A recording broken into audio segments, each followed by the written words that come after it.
राष्ट्र कामगार दिन का सर? हा बोला. बोला. नमस्कार. सर नमस्कार. नमस्कार. नमस्कार. आज महाराष्ट्र दिन आपल्याकडे साजरा करतो आहोत. कामगार दिन म्हणूनही हा दिवस साजरा केला जातो. या दिवसाचं औचित्य साधून आज सरांनी सूर्य सिद्धांताचं हे 5वं लेक्चर असावं आहे. या सात मिनिट. लेक्चरसाठी 6वं आहे का मॅडम? सात सात. 7वं. ओके, हं. Sorry sir. आजचं 7वं लेक्चर सर सादर करतायत. वेगवेगळ्या ज्योतिषशास्त्रातल्या नव्या नव्या शाखा घेऊन सरांनी आपल्याला बऱ्याचशा कुंडल्या नव्याने शिकवलेल्या आहेत. नवीन नवीन पद्धती सादर केलेल्या आहेत. त्यातली सूर्या सिद्धांताची ही पद्धती अतिशय इंटरेस्टिंग आहे. पण मध्ये जर आपली शृंखला चुकली तर मात्र कळणं अवघड होऊन जात आहे. तेव्हा या नवीन पद्धतीसाठी सरांच्या लेक्चरसाठी सगळेजण आतुर आहेत. आपल्या सगळ्या जिज्ञासू विद्यार्थ्यांतर्फे आणि सगळ्या मुकेश सर, गीता मॅडम या सगळ्यांतर्फे मी सरांचं स्वागत करते आणि सरांना लेक्चर चालू करावं म्हणून विनंती करते. नमस्कार सर. धन्यवाद मॅडम. धन्यवाद. सगळ्यांचं स्वागत आहे. त्यामध्ये आपले मान्यवर जे आहेत, दळवी साहेब आहेत, मुकेश भाऊ, Kubal madam, Haldarkar madam, Deshmukh madam, Chavan madam अजून आलेले नाहीत, तरी सुद्धा त्यांचं स्वागत करून ठेवतो. आणि इत्यादी सर्व मान्यवरांचं स्वागत आहे. आज आपण नवीन पत्रिका मांडलेली आहे. ती पत्रिका एका स्त्रीची आहे. तर मुळामध्ये तो पत्रिकेतला राजयोग जो आहे तो दशम स्थानाशी संबंधित आपल्याला त्याचा विचार करायचा आहे, दशम स्थानामध्ये असणाऱ्या ग्रहस्थितीवरून. आणि त्याच्यानंतर आपल्याला गुरुग्रह हा लग्नी मांडून त्याच्यामध्ये मी 2 डेट ऑफ बर्थ म्हणजे 2 टायमिंग आहेत त्याच्यामध्ये. एक कर्क लग्नाचा आहे आणि एक धनु लग्नाचा आहे. तर कर्क लग्नाचं टायमिंग जे आहे हे दुपारचं आहे आणि धनु लग्नाचं जे टायमिंग आहे ते रात्री 12 नंतरचं आहे. तर त्या ह्याच्यामध्ये जो काही फरक आहे तर त्यावेळेला दोन्ही कुंडल्या तिथे दाखवलेल्या आहेत आणि याच्यावरती गोचरीने कशा तऱ्हेने अभ्यास करावा आणि त्याच्यावरती सूर्य सिद्धांताप्रमाणे गोचरीचा गुरु जेव्हा जातकाच्या जीवनामध्ये येतो त्यावेळेला त्याला काय फलादेश देईल. पण मूळ कुंडलीमध्ये असणारे दोष जे असतात ते निश्चितच जातकाच्या ह्याच्यामध्ये त्याला त्रासदायक ठरू शकतात. तर मूळ कुंडली ही विसरायची नसते आणि त्याच्यावरती गुरुग्रह, आज आपला हा विषय जो आहे सूर्य सिद्धांताचा, त्याच्यामध्ये गुरुग्रहाला आपण लग्नी मांडून तो ग्रह किती अंशाचा आहे त्याप्रमाणे त्याचे जे काही गणित आहे की तो कुठल्या भावमध्याला येऊन, भाव जर रिकामा असेल किंवा भाव भरलेला जरी असेल तरी सुद्धा तो तिथे स्पर्श करेल त्या बिंदूवरती किंवा त्या ग्रहावरती. त्यावेळेला जातकाच्या जीवनामध्ये ज्या काही घडामोडी होणार असतील तर जेव्हा गुरुचं जे भ्रमण गोचरीचं असतं त्यावेळेला गुरुच्या सोबत कोणता ग्रह आहे का, तर त्याच्यावरून त्याचं फलित जे आहे ते अधिक किंवा वजा अशा तऱ्हेने विचार केला जातो. म्हणजे वजा म्हणजे असं आहे की गोचरीचा गुरु जसा आता ऋषभमध्ये येतोय तर तिथे राहू केतूचा संबंध येणार नाही. पण कधी कधी असं होतं की ज्या वेळेला गुरु गोचरीने येतो त्यावेळेला राहू किंवा केतू किंवा शनी हे ग्रह एकत्र असतात आणि त्यावेळेला गोचरीमध्ये कसा फलादेश बदलतो. कारण गेल्या वेळेला तुम्ही बघितलं की मेष राशीमध्ये गुरु राहूची युती होती आणि आता पूर्णपणे गुरु पण मुक्त झाला होता मेष राशीमध्ये आणि आता वृषभ राशीमध्ये सुद्धा त्याला कोणी दुसरा ग्रह भेटणार नाही. तर अशी जी युती आहे ही युती आपल्याला लक्षात ठेवायची असते. म्हणजे त्यावेळेला तिथे फलादेश नक्कीच काय मिळेल. तर आता आपण जर पाहिलं तर गुरु वृषभेला येणार आहे तर त्यावेळेला तिथे त्याला भेटण्यासाठी सूर्य हा भेटेल पण शनी वगैरे काही लवकर तिथे त्यामध्ये येणार नाही. मग अशा वेळेला तुम्हाला बघितलं पाहिजे की त्यावेळेला जर कुयोग होणार असेल तर तो कुयोग जो आहे तो यथाकदाचित दृष्टीने होऊ शकतो शनीच्या. कारण का की वृषभ रास ही शनीच्या केंद्र योगातली रास आहे 2, 5, 8, 11. तर त्यावेळेला गुरु आपण जो म्हणतो की तो अंशात्मक ज्या वेळेला शनीच्या दृष्टीमध्ये येईल तर त्यावेळेला जातकाच्या जीवनामध्ये अचूक कोणत्या कोणत्या घटना घडू शकतील याचा सुद्धा गोचरीने विचार करायचा असतो. पण सध्या जो काही गुरु जो आहे तो जातकाच्या जीवनामध्ये कसं परिवर्तन त्याने झालं असेल याचा फलादेश जो आहे तो आपल्याला पाहायचा आहे. मग यदा कदाचित गोचरीचा गुरु प्रत्येक वर्षी जिथून जातो, तर मूळ पत्रिका जी आहे ती कर्क लग्नाची आहे आणि जातकाचा गुरु जो आहे तो धनुराशीचा असल्यामुळे त्या ठिकाणी तो षष्ठ स्थानात आहे. मग षष्ठ स्थानामध्ये झाल्यानंतर सप्तम स्थानामध्ये त्यावेळेला ही मुलगी जी आहे ती 1 वर्षाची असणार. मग असं करत करत ज्या वेळेला 24 वर्षाचं वय होतं त्यावेळेला पुन्हा तो गुरु धनुराशीमध्येच असेल. मग त्यावेळेला जो जन्म आहे तो मला वाटतं 95च्या जवळपासचा जन्म आहे. मग 95च्या मध्ये तुम्ही 24 अधिक मिळवायचे आणि मग ते किती होतात, तर त्यावेळेला तिथे योग कसा घडतो. कारण त्याच्या अगोदरची जी वर्ष असतात ती कदाचित शिक्षणाच्या शाखेतली असतात. मग त्यावेळेला शिक्षणाचा विचार करायचा असतो. म्हणजे गुरु हा जे काही वाढ असते आपल्या वयाची, ती वाढ सुद्धा गुरुवरून पाहता येते. मागेच आपण विचार केला होता त्याबद्दल. तर तशा तऱ्हेने कुबल मॅडम, तुम्ही पहिल्यांदा तारीख लावा, 2 ओके. तारखा लावा. होय, लागते सर.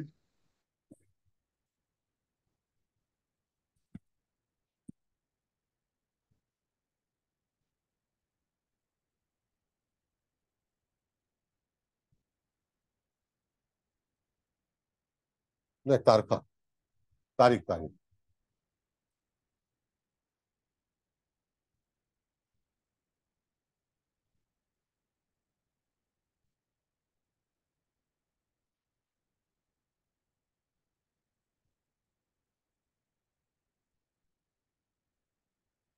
हा, आता ही तारीख जी आहे मॅडम, अगोदर तारीख.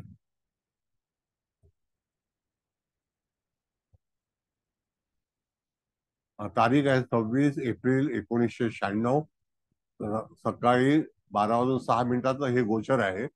पण तुम्ही दुपारची तारीख लावा, दुपारी 12 वाजून बघा.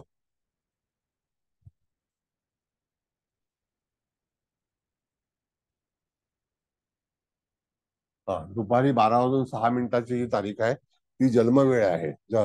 ती वेळ जी आहे 26 एप्रिल 1996 दुपारी 12 वाजून 6 मिनिटं ही जन्मवेळ आहे. आणि ह्या जन्मवेळेवरून नंतर आपल्याला तो अख्खा जीवनाचा जो फलादेश आहे त्याचा आपण विचार करतो. पण त्यामधूनच जर समजा आपल्याला एखादी गोष्ट हे करायची असेल तर जातकाच्या जीवनात खरोखर कुठल्या तऱ्हेचे प्रसंग कसे घडले असतील किंवा कालावधी कुठला असेल याच्याबद्दल विचार करतेवेळी तुम्हाला अशा तऱ्हेने विचार करायचा आहे की जेव्हा जातकाच्या जीवनामध्ये काही वैयक्तिक घडामोडी घडतात तर त्यावेळेला तिथे गुरुची पोझिशन सूर्य सिद्धांताप्रमाणे कशी असेल याच्यावरती आपल्याला पूर्ण विवेचन करायचं आहे. तर इथपर्यंत कोणाला काही कळलंय का नाही कळलंय सांगायला.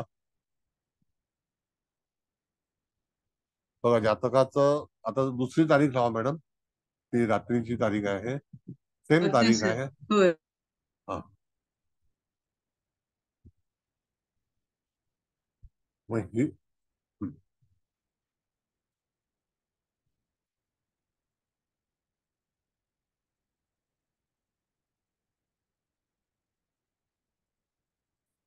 नाही, हा नाही, हा नाही, कालचं आहे.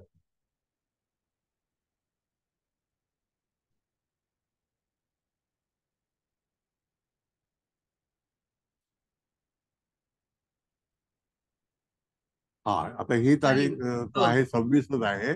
आणि रात्री 12 वाजून 6 मिनिटाने ते धनुलग्न लग्नी होतं आणि त्याच्यामध्ये गुरु आपण लिहिलेला आहे. तर व्यवस्थित समजा, कळलं का. 12 वाजून 6 मिनिटाचं रात्री धनुलग्न होतं, त्याच्यावरून पुढचा फलादेश द्यायचा आहे.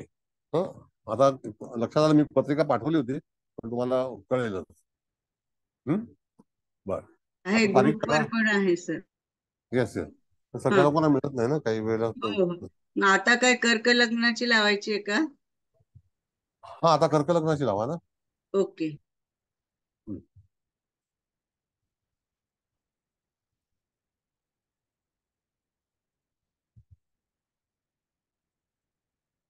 हं. हे सर बघा. हा हा, आता कर्क लग्नाला या पत्रिकेमध्ये पहा तुम्ही, कर्क लग्नाला लग्नी चंद्र आहे.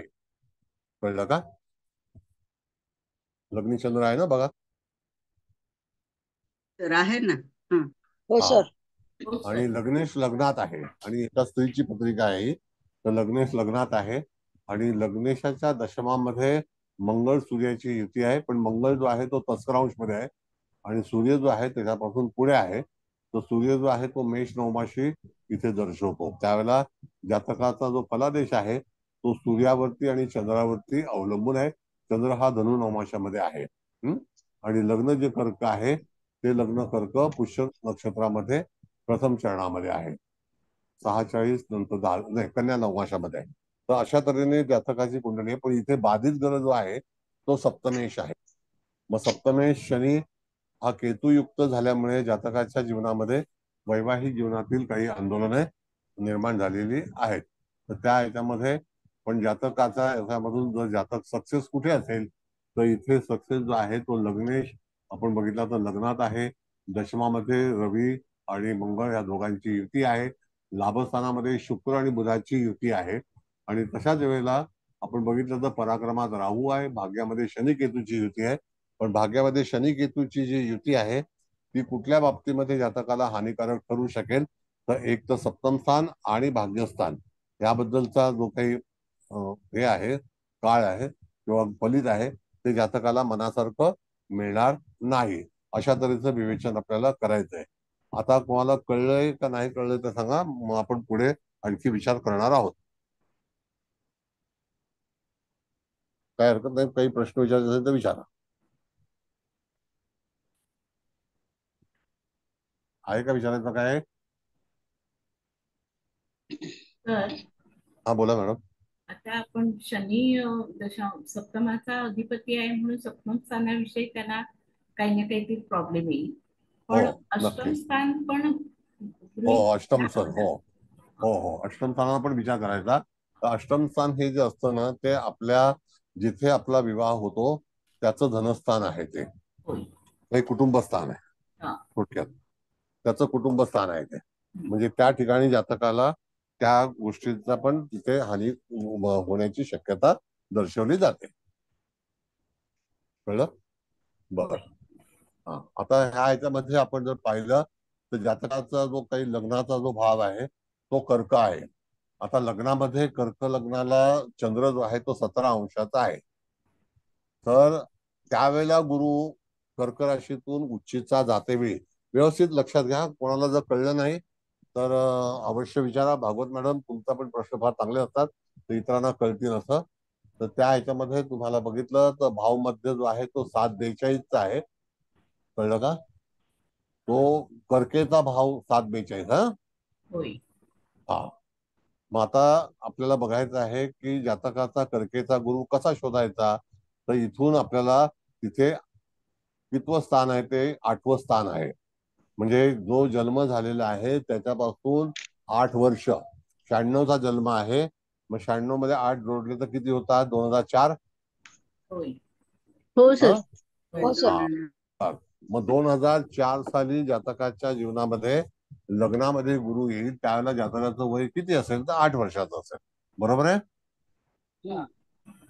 हा होय. हो सर. हा बरोबर. मग आता त्यानंतर आपल्याला पाहायचं आहे की पुन्हा त्याच्यामध्ये 8 वर्षांचं आणखी 20 त्याच्यामध्ये 12 वर्ष जोडली तर वय वर्ष किती होतं? 20 होणार. बरोबर आहे की नाही? होय. वय वर्ष किती होईल? 20 होईल.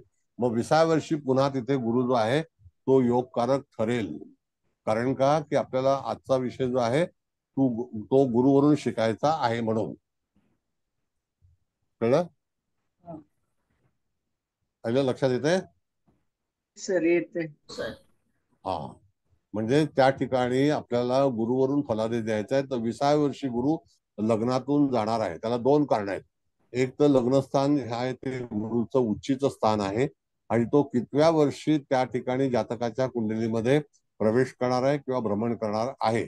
तर तो कालावधी हा कोणत्या सालामध्ये असेल ह्याचा विचार करून जातकाच्या जीवनामध्ये जे काही यश मिळणार आहे त्याची तारीख किंवा त्याचा जो डेटा आहे तो आपल्याला विचार करून ठरवला पाहिजे. म्हणजे नक्कीच आपण बघितलं तर पहिल्यांदा 8 वर्ष आपण काढली कारण मूळचा गुरु धनुराशीत आहे. तिथून कर्क राशीमध्ये येण्यासाठी किती वर्ष लागतील तर 8 वर्ष लागतील. बरोबर आहे? होय. बर. हो सर. त्यामध्ये लग्नबिंदू जो आहे तो किती अंशाचा आहे तर लग्नबिंदू 7 अंशाचा आहे आणि चंद्र 17 अंशाचा आहे. कळलं का?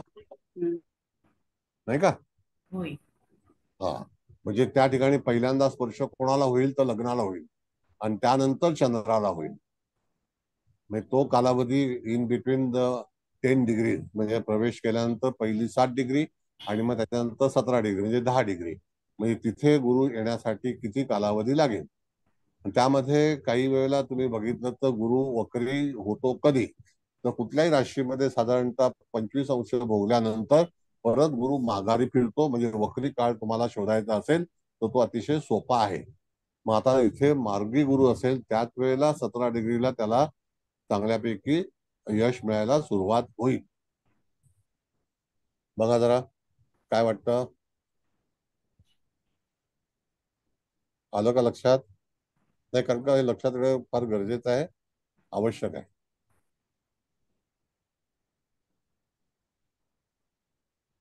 पण गणित कळलं पाहिजे थोडस. पुन्हा सांगू का, धनुराशीला गुरु मूळचा आहे. तो लग्नावरती यायला जातकाचं वय 8 वर्ष असेल, कारण का तो तिथल्या 8व्या स्थानामध्ये आहे.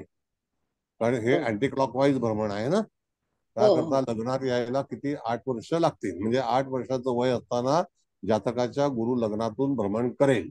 आणि गुरु जेव्हा उच्चीचा लग्नातून भ्रमण करेल, कारण का कर्क लग्न असल्यामुळे व्यवस्थित विचार करावा. मग त्यानंतर गुरु हळूहळू तिथून परत त्या ठिकाणी येण्यासाठी 12 वर्ष लागतील. म्हणजे 12 आणि 8 20, म्हणजे जातकाला जे काही चांगलं यश मिळायला सुरुवात होईल तो कालावधी किती वर्षाचा असेल, त्याच्या वयाचा तो 20 वर्षाचा असेल. कळलं का? हो सर, बरं. छान.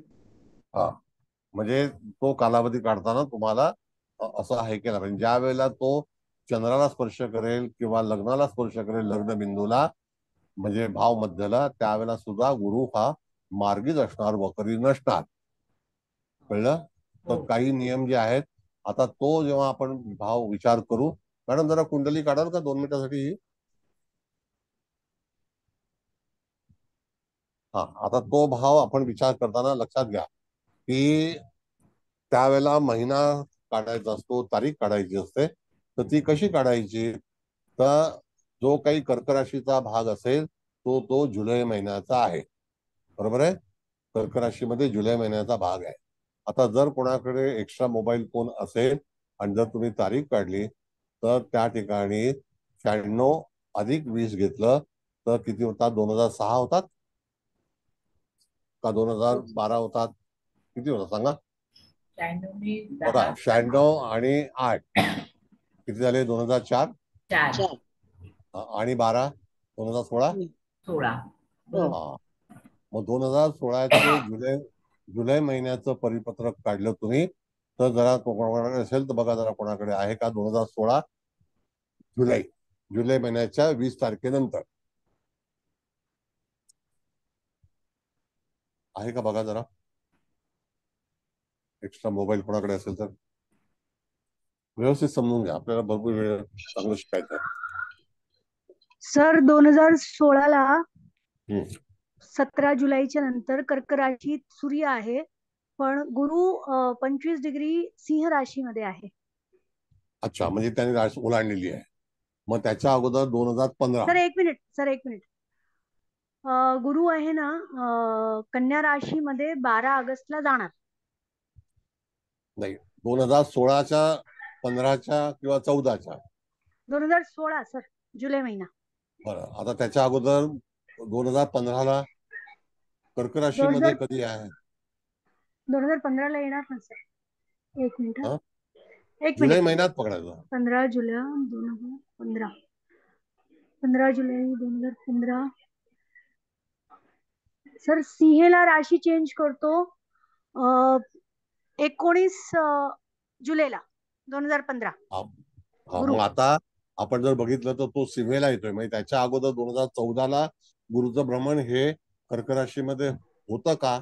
आहे सर, आहे. हा, मग आता 2014ला आपण जुलै महिन्यात पकडायचा. म्हणजे गोचरीचा कालावधी तुम्हाला सांगते वेळी सूर्य जेव्हा प्रवेश करेल त्याच्याशिवाय तिथे गुरुला प्रवेश करता येणार नाही. एक तर सूर्य मागे असेल तर गुरु पुढे असेल. आणि त्याच दरम्यान 17 जुलैच्या दरम्यान 2015च्या दरम्यान किंवा 14च्या दरम्यान गुरु जो आहे तो कर्क राशीलाच असणार. बघा जरा काढून. 15 जुलै हो सर. 2014 हा. 15 जुलै 2014 सूर्य कर्क राशी 00 डिग्री आणि गुरु आहे 6 डिग्री कर्क राशी. हा, मग 7व्या डिग्रीला लग्नाचा बिंदू आहे ना. हा, 7 डिग्रीला गुरु येणार 22 हा. तारखेला. हा, मग 22 तारखेला जर आलं तर म्हणजे तुम्हाला एखाद्या व्यक्तीला तारीख सांगायची असेल तर त्यावेळेला तुम्हाला सूर्याच्या गतीचा आधार घेणं गरजेचं आहे. आता ओके. सूर्याच्या गतीचा आधार का घ्यावा, तर कर्क राशीच्या समोरची रास कोणती आहे, मकर आहे ना. तर मकर राशीमध्ये मकर संक्रांती जी आहे ती 14 तारखेला होते, बरोबर हा. आहे. आणि त्याच्या समोरची रास जी आहे ती कर्क आहे.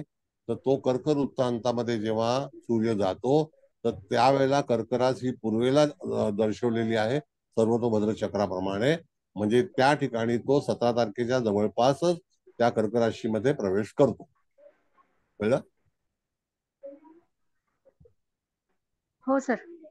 हा, म्हणजे त्या ठिकाणी 14 तारखेला नसून 17 तारखेला करेल. कळलं का? येतंय का लक्षात? काही असेल प्रश्न तर विचारा. सर एक सांगू का? हॅलो. हा, बोल बेटा. इथे ना जन्माचा गुरु 23 डिग्री धनुर्मध्ये आहे. आपण जे कॅल्क्युलेट केलं ना सर 8 वर्ष, ती 7 वर्ष कॅल्क्युलेट केली असती तर 2014 आलं असतं ना सर. हा, आता मी कारण फक्त ते राशीमुळे 8 वर्ष केलेली आहे. हा, बर.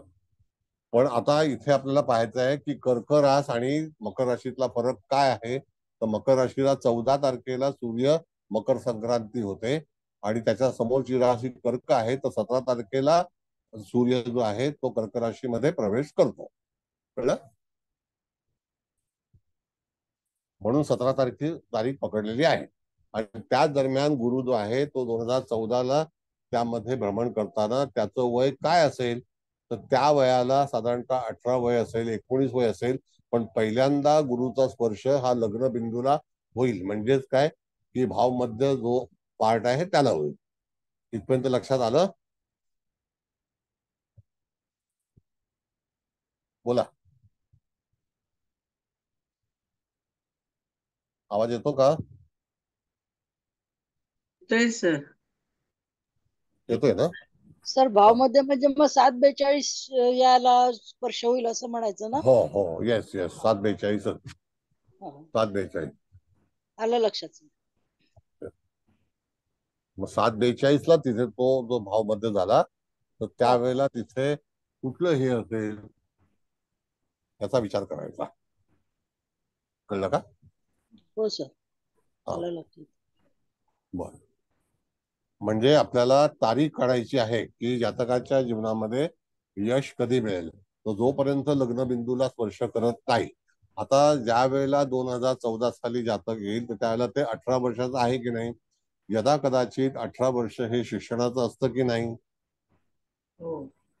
हा, मग त्यावेळेला ही जातक स्त्री आहे आणि त्यानंतर जातकाच्या जीवनामध्ये निश्चित चांगली सुरुवात होईल गुरुच्या कृपेमुळे, असा फलादेश आपल्याला द्यायचा असतो. भागवत मॅडम आहेत का गेल्या? नाही आहे सर, आणि नेट आहे माझा धड चालू. हा, काय वाटतं आता तुम्हाला मी जे विवेचन केलं त्याबद्दल?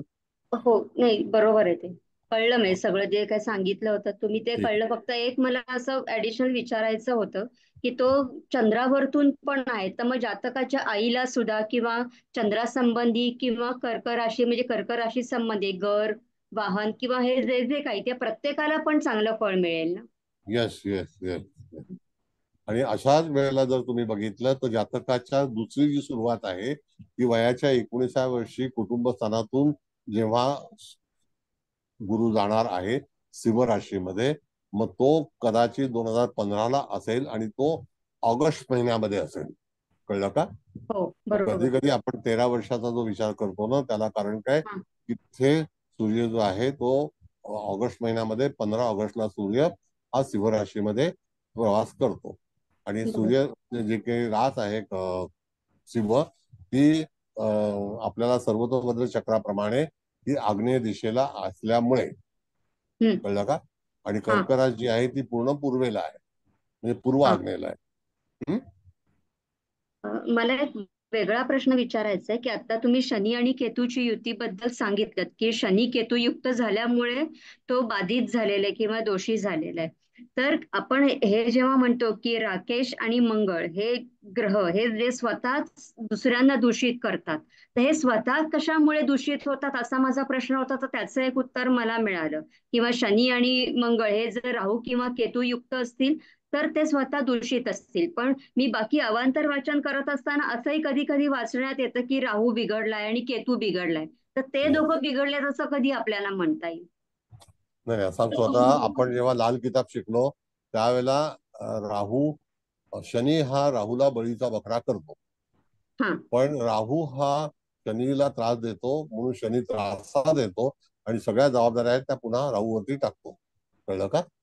म्हणून अशा वेळेला फलादेश जो आहे तो तुम्हाला राहू शनीची किंवा केतू शनीची युती जर असेल तर जातकाच्या जीवनामध्ये कधीही झालं तरी सुद्धा प्रश्न उपस्थित निश्चित होणार, आणि ते भाग्यस्थान आहे.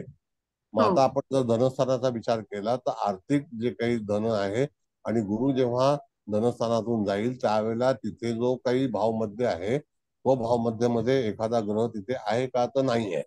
कळलं का? हा हो हा. आणि असा जेव्हा जेव्हा गुरु जेव्हा तिथे जाईल तर त्यावेळेला तो धनत्रिकोणामध्ये असेल तर धनत्रिकोणातला गुरु हा रवीवरती योग करेल दशमामधला सूर्यावरती. हा दशमामध्ये सूर्य आहे बघा, हो नाही का? मग त्याला हा आपण योग कर.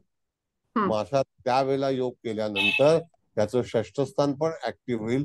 तिथे मूळचा गुरु आहे, हा ते मूळचा दोन गुरु सहा षष्ठस्थान. दहा दोन हा सहा दोन. दहाचा त्रिकोण ऍक्टिव्ह येस होईल. येस. म्हणजे तेव्हा पहिल्यांदा आपल्याला बघायचं आहे की भावमध्येमध्ये शिवराज ही किती अंशाला आहे. कळलं का? हा भावमध्येमध्ये शिवराज ही किती अंशाला आहे, तर शिवराज जी आहे ही 6:44 आहे का बघा. होय सर. हो. हो सर. बरं. आणखी एक खुलासा तुम्हाला देतो करून, की बऱ्याच वेळेला आपला गोंधळ होतो की भाव बदलतो का, किंवा भाव कधी कधी रिपीट का होतो. तर आता मी आज स्पष्टीकरण देतो की त्या ह्याच्यामध्ये आजच्या कुंडलीत जर तुम्ही पाहिलं तर तिथे भाव रिपीट झालेला आहे का पुन्हा कधी, बघा कुंडलीमध्ये.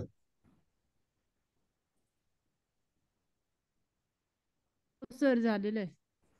भाव रिपीट झालेला आहे? कोणता भाव रिपीट झालाय? नाही झाला. झाला ना. हा. नाही. मग आता तो का झाला नाही, त्याला कारण असं आहे की दशमामध्ये सूर्य असल्यामुळे त्या ठिकाणी जो भाव आहे त्याच्यामध्ये बदल झालेला नाही. कळलं का? म्हणून भाव मध्ये जो आहे तो पुन्हा रिपीट झालेला आहे का कुठला, किंवा एखादा भाव लुप्त झाले, त्याला असं लँग्वेज जी आहे ती, एखादा भाव लुप्त झालेला आहे का हे शोधायचं असेल तर तुम्हाला सूर्याची स्थिती मी मागच्या वेळेला पण सांगितलं होतं की सूर्याची स्थिती जर आग्नेयला असेल, धनस्थानामध्ये असेल, षष्ठस्थानामध्ये असेल आणि अष्टम स्थानात असेल तर त्यावेळेला तुम्हाला भावमध्यामध्ये तफावत जाणवली जाते. हे भाव जे हे आहे काढण्याची पद्धती आहे त्याच्यावरून हे टेक्निक आहे. कळलं का?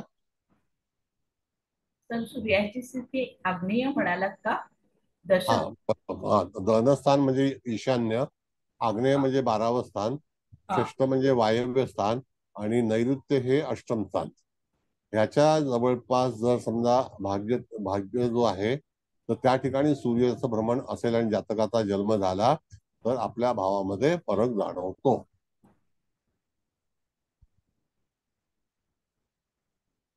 कळलं का? हो हो सर, कळलं. म्हणजे कधी कधी भाव मध्ये शोधताना म्हणजे भाव साधन जे असतं ना पुस्तक त्याच्यामध्ये तुम्हाला आढळेल की कसं भाव साधन आहे. हा थोडासा गणिती भाग आहे, पण तरी सुद्धा आता तो काही फळ्यावरती आपल्याला घेता येणार नाही.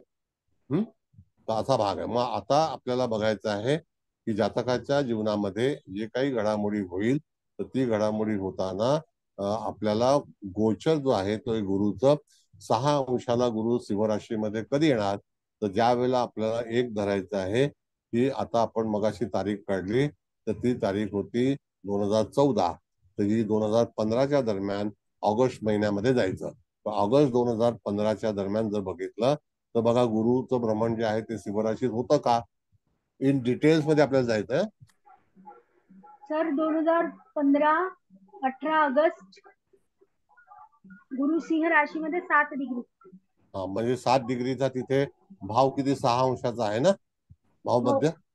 हो हा 17 मग ऑगस्टच्या आधी येतोय सर हा गुरु 6 डिग्री. हा म्हणजे त्या ठिकाणी आपल्याला जे दिनांक काढायचा आहे, एखाद्या जातकाला पर्टिक्युलर दिवस काढायला पाहिजे, तर त्यावेळेला तुम्ही कसा दिवस निवडाल. आजचा थोडासा विषय एक वेगळा आहे, लक्षात घ्या. दिवस निवडताना तुम्हाला सूर्याची स्थिती जी आहे ती एखाद्या ग्रहासोबत आहे का हे पाहता आली पाहिजे. आलं लक्षात.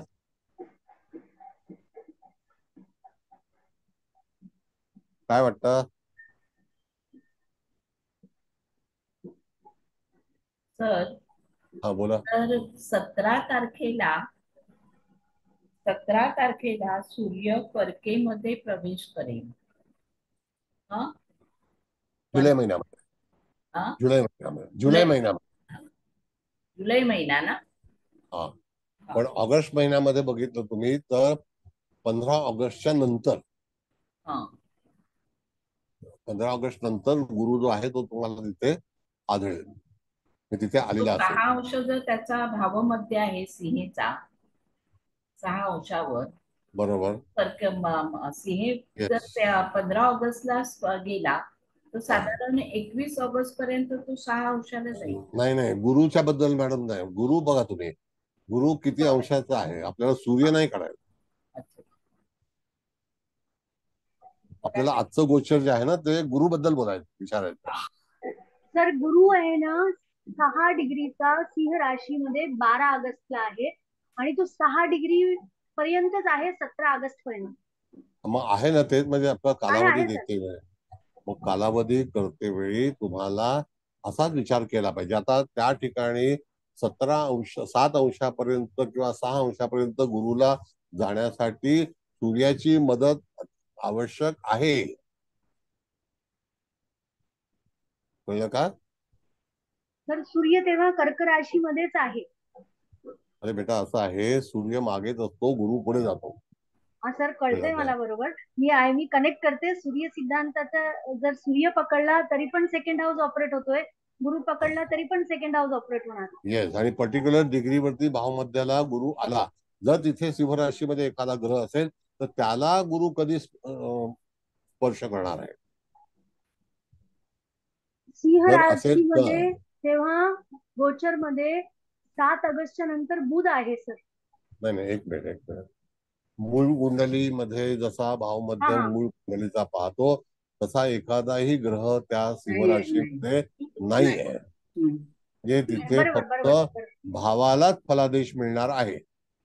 मग भावाचा फलादेश करते वेळी तुम्हाला जे काही गणित करायचं आहे ते सूर्य सिद्धांतामध्ये गुरु कोणत्या दिवशी तिथे आगमन झाल्यानंतर तो किती वेळ राहील, तर तो साधारणतः 14 दिवस तिथे वास्तव्य करतो. पण गुरु त्यावेळेला अतिचारी असेल तर त्यावेळेला 9 ते 10 दिवसच वास्तव्य करणार आहे.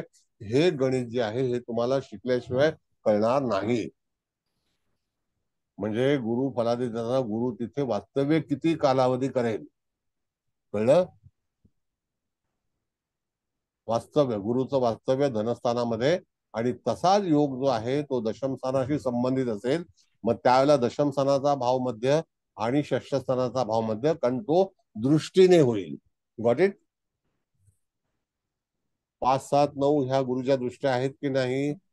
हो सर समजले. हा.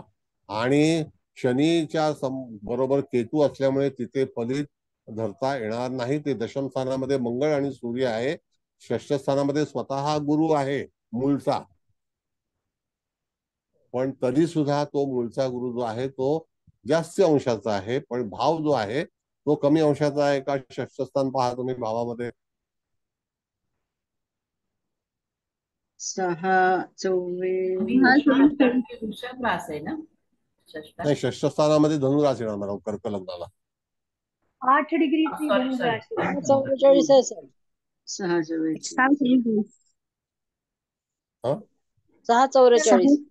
हा म्हणजे 6 अंशच आहे ना. म्हणजे हो तिथे गुरु 6 होय. अंशाला धनस्थानामध्ये पण योग करेल, षष्ठस्थानामध्ये पण करेल, आणि दशम स्थानामध्ये दशम भाव जो आहे तो किती अंशाचा आहे, भाव मध्य? दशम तो मेष आहे हा 4:49. 4:49. 4:49. हा, नाही, मग त्यावेळेला तो भाव आपण बघा, आपण कुंडली जेव्हा तयार करतो त्यावेळेला दशम भाव पहिल्यांदा स्पष्ट करतो. मग त्या भावामध्ये बदल झालेला आहे.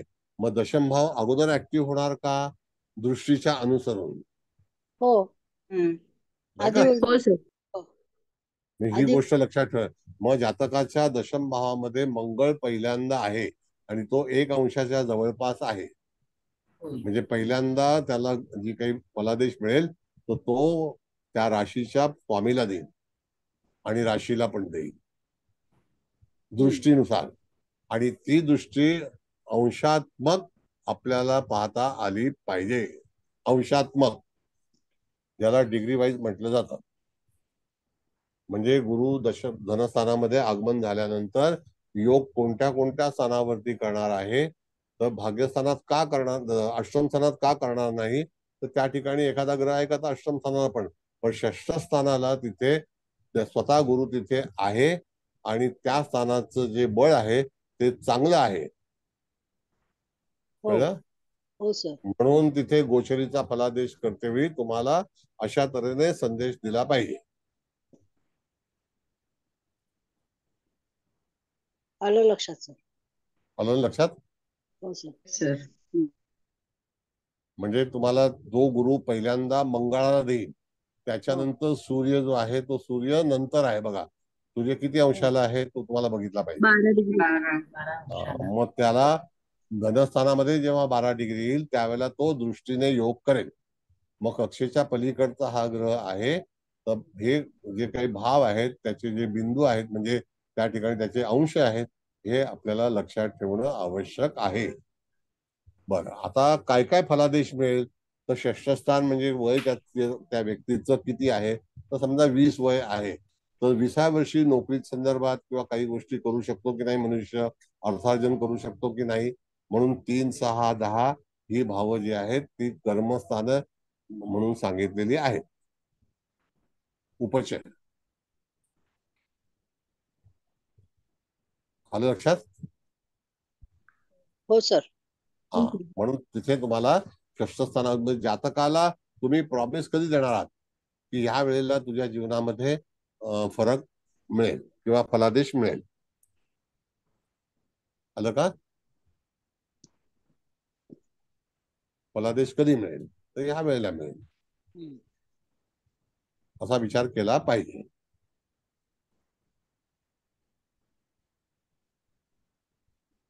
लक्षात आलं? मग पहिला षष्ठस्थानावरती दशम स्थानामध्ये 2 ग्रह आहेत, तर ते कुठले कुठले अधिपती आहेत बघा. आता दुसरा भाग असा आहे की ज्या वेळेला सूर्याच्या संदर्भातील तारीख काढायची असेल, एक तर तो भावमध्य 7 डिग्रीचा किंवा 6 डिग्रीचा आहे, त्याच्यानंतर सूर्य 12 डिग्रीचा आहे, तर तिथून 12 डिग्री सिंह राशीमध्ये जाणार. त्यावेळेला मघा नक्षत्राचं चतुर्थ चरण असेल, तर त्या चतुर्थ चरणामध्ये गेल्यानंतरच दशम भावात बसलेला सूर्य हा ऍक्टिव्ह होईल, त्याच्यावरती त्याचा फलादेश मिळेल. म्हणून तिथे जे काही गणित करायचं असेल तर जातकाच्या जीवनामध्ये त्याला यश कधी प्राप्त होईल त्याकरता हा प्रयत्न आहे. लक्षात नसेल आलं तर अवश्य विचारा, म्हणजे मी तुम्हाला सांगू शकतो, काही घाबरू नका. पण असं तुम्हाला गणित कळलं पाहिजे. हा, भागवत मॅडम बोला. सर म्हणजे याचा अर्थ प्रत्येक वेळेस जसा जसा गुरु सरकत जाईल तर प्रत्येक वेळेस तो जिथे असेल गोचरीनी तिथे आणि Yes. दृष्टीनी सुद्धा प्रत्येकच Yes. वेळेस तो प्रत्येकच ठिकाणी फळ देईल. येस येस, कारण का की इथे अष्टम स्थानातलं पण फळ मिळेल. अष्टमात ग्रह नाही तर अष्टम भावाचा भावमध्य जो आहे तो जसा धनस्थानाचा असेल तो सिमिलर 6 डिग्रीचा तिकडे अष्टम स्थानात सुद्धा आढळेल तुम्हाला. कळलं का? जर तिथे ग्रह असता राहू केतू सोडून शनी नाही, शनी चालेल, तर त्या ठिकाणी केतुयुक्त शनी असल्यामुळे तिथे आपण आशा ठेवायची नाही. कळलं का? मग अशा वेळेला तुम्हाला गणित करते वेळी तुम्हाला अचूक टायमिंग जेव्हा द्यायचं असतं त्यावेळेला हा विषय तुम्हाला टेबलावर बसून व्यवस्थित कळला पाहिजे. आणि ते कॅल्क्युलेशन आपल्या डोक्यात ठेवणं गरजेचं आहे. हम्म. कळलं का? हो सर, थँक्यू. म्हणजे आपण ऑगस्ट महिना का पकडला, कारण तुम्हाला माहिती आहे की नेहमी गुरुचा जो काही पार्ट आहे तो आगमन जो असतो त्याच्या मागे सूर्याचं भ्रमण असतं. आता पण जेव्हा गुरु उद्या आगमन होणार आहे तर त्यावेळेला सूर्य कोणत्या राशीमध्ये आहे? तर मेष राशीमध्ये आहे का? निश्चित आहे. हो. बरोबर ना? मग त्याच्यामुळे तिथे आगमन झालेलं आहे. कळलं? आणि जेव्हा गुरु आगमन होतं त्यावेळेला गुरु हा फास्ट ती राशी कव्हर करण्याचा प्रयत्न करतो. जसं उद्या आगमन झाल्यानंतर ताबडतोब तुम्ही 8-10 दिवसांनी बघा गुरु बराच पुढे गेला असेल आणि त्याच्या मागे मग 15 तारखेला म्हणजे आजची 1 तारीख आहे, 14 दिवसांचं गुरु आणि सूर्याची भेट वृषभ राशीला असेल. तसंच धनस्थानामध्ये सुद्धा त्यांची भेट होणार आहे आणि झाली असेल. कळलं? काही कोणाला कळत नाही का तो विचारा, हरकत नाही. नाही, कळलं कळलं सर. व्हेरी गुड, छान.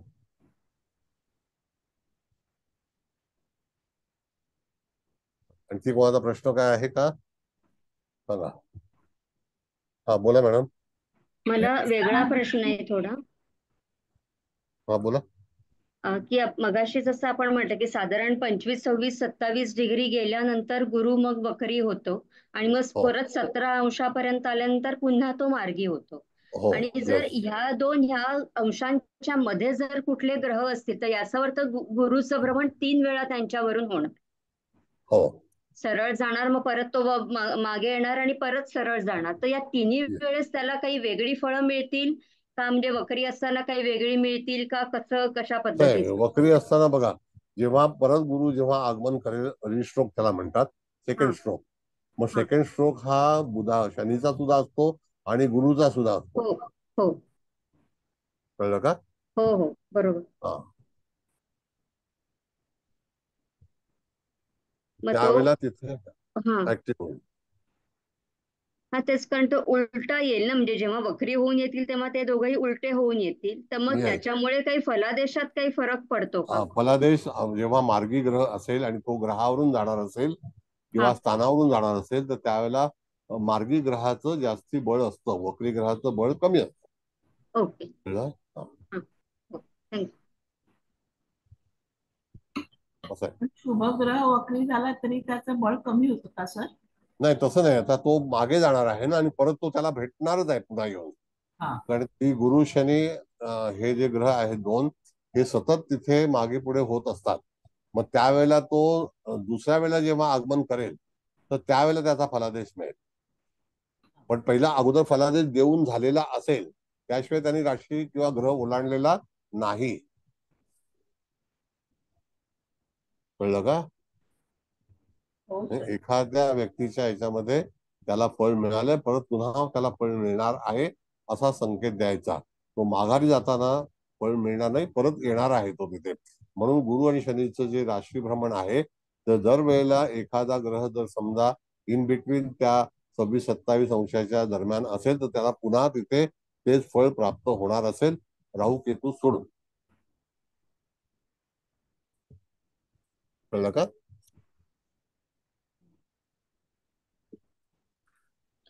सर मग गुरु शनी जर एकाच अंशावर असतील हो हा तर मग त्यावेळेला तेच फळ पुन्हा मिळतं का?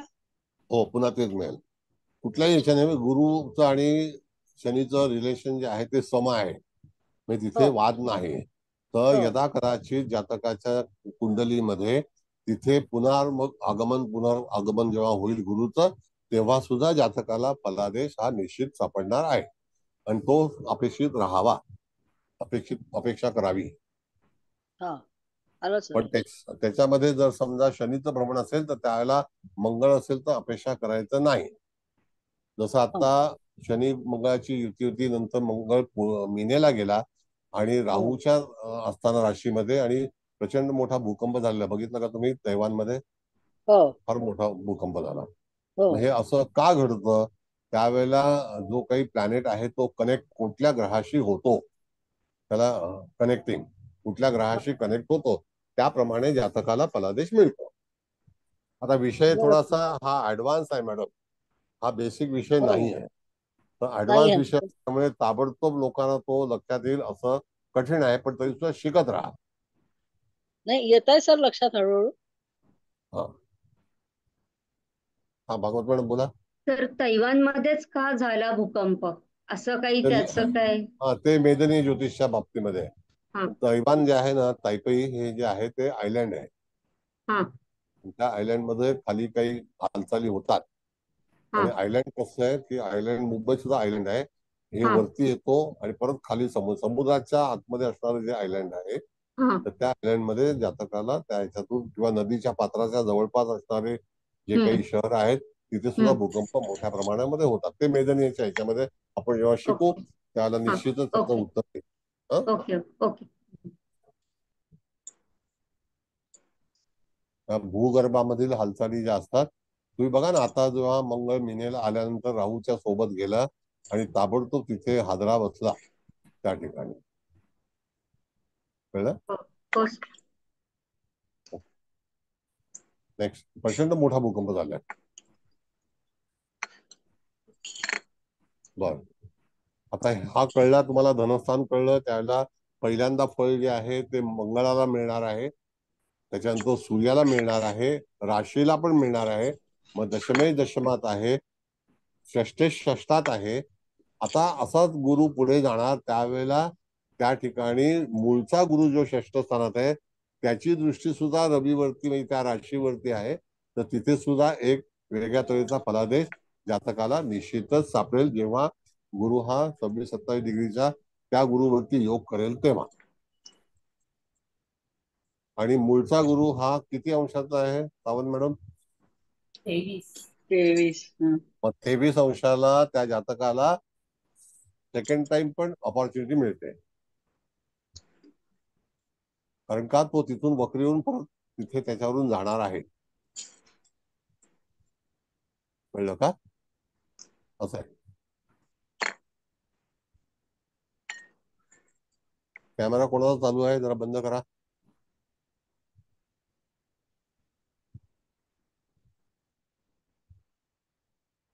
कॅमेरा कोणाचा चालू आहे? बर, लक्षात आलं?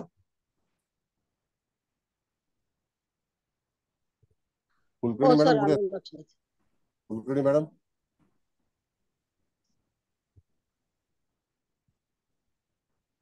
ठीक आहे. म्हणजे त्या ठिकाणी आता आपण पराक्रम स्थानामध्ये जाऊया. पराक्रम स्थानामध्ये राहू आहे, त्यावेळेला जातकाला आपण काय सांगायचं? तर तिथे राहू आहे आणि राहू ज्या वेळेला त्या स्थितीमध्ये आहे, तर राहू कसा आहे? अँटी क्लॉकवाईज, म्हणजे क्लॉकवाईज आहे, आणि गुरु क्लॉकवाईज आहे, अँटी क्लॉकवाईज आहे. म्हणजे गुरु हा राहूच्या मुखातून जाणार आहे. तर त्यावेळेला त्या जातकाच्या जीवनामध्ये निश्चितच फलादेश अपेक्षित असणार नाही. त्या ठिकाणी जातकाला त्रास निश्चित होणार. आता तो गुरु हा कुठल्या राशीचा अधिपती आहे?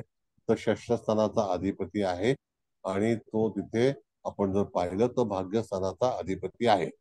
मग त्या अधिपती हा गुरु जेव्हा राहूच्या मुखातून भ्रमण करेल किंवा त्या ठिकाणी त्या कन्या राशीतून भ्रमण करेल, त्या दरम्यान जातकाला तुम्ही त्या सप्टेंबर ऑनवर्ड्स, म्हणजे साधारणतः 2017 चा सप्टेंबर असेल तर त्यावेळेला गुरु कन्या राशीमध्ये होता का?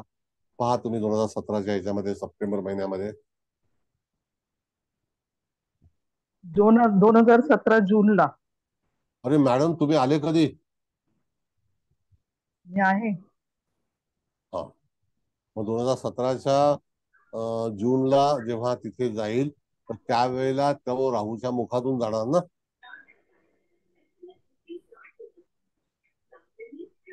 कधी जाणार? 2017च्या जूनला. हा, मग त्यावेळेला 22 जूनला, दिवस. हा, आता जूनला जाताना मॅडम इथे रास आहे कन्या. तर कन्या राशी सूर्य सप्टेंबर महिन्यामध्ये येतो ना. हो.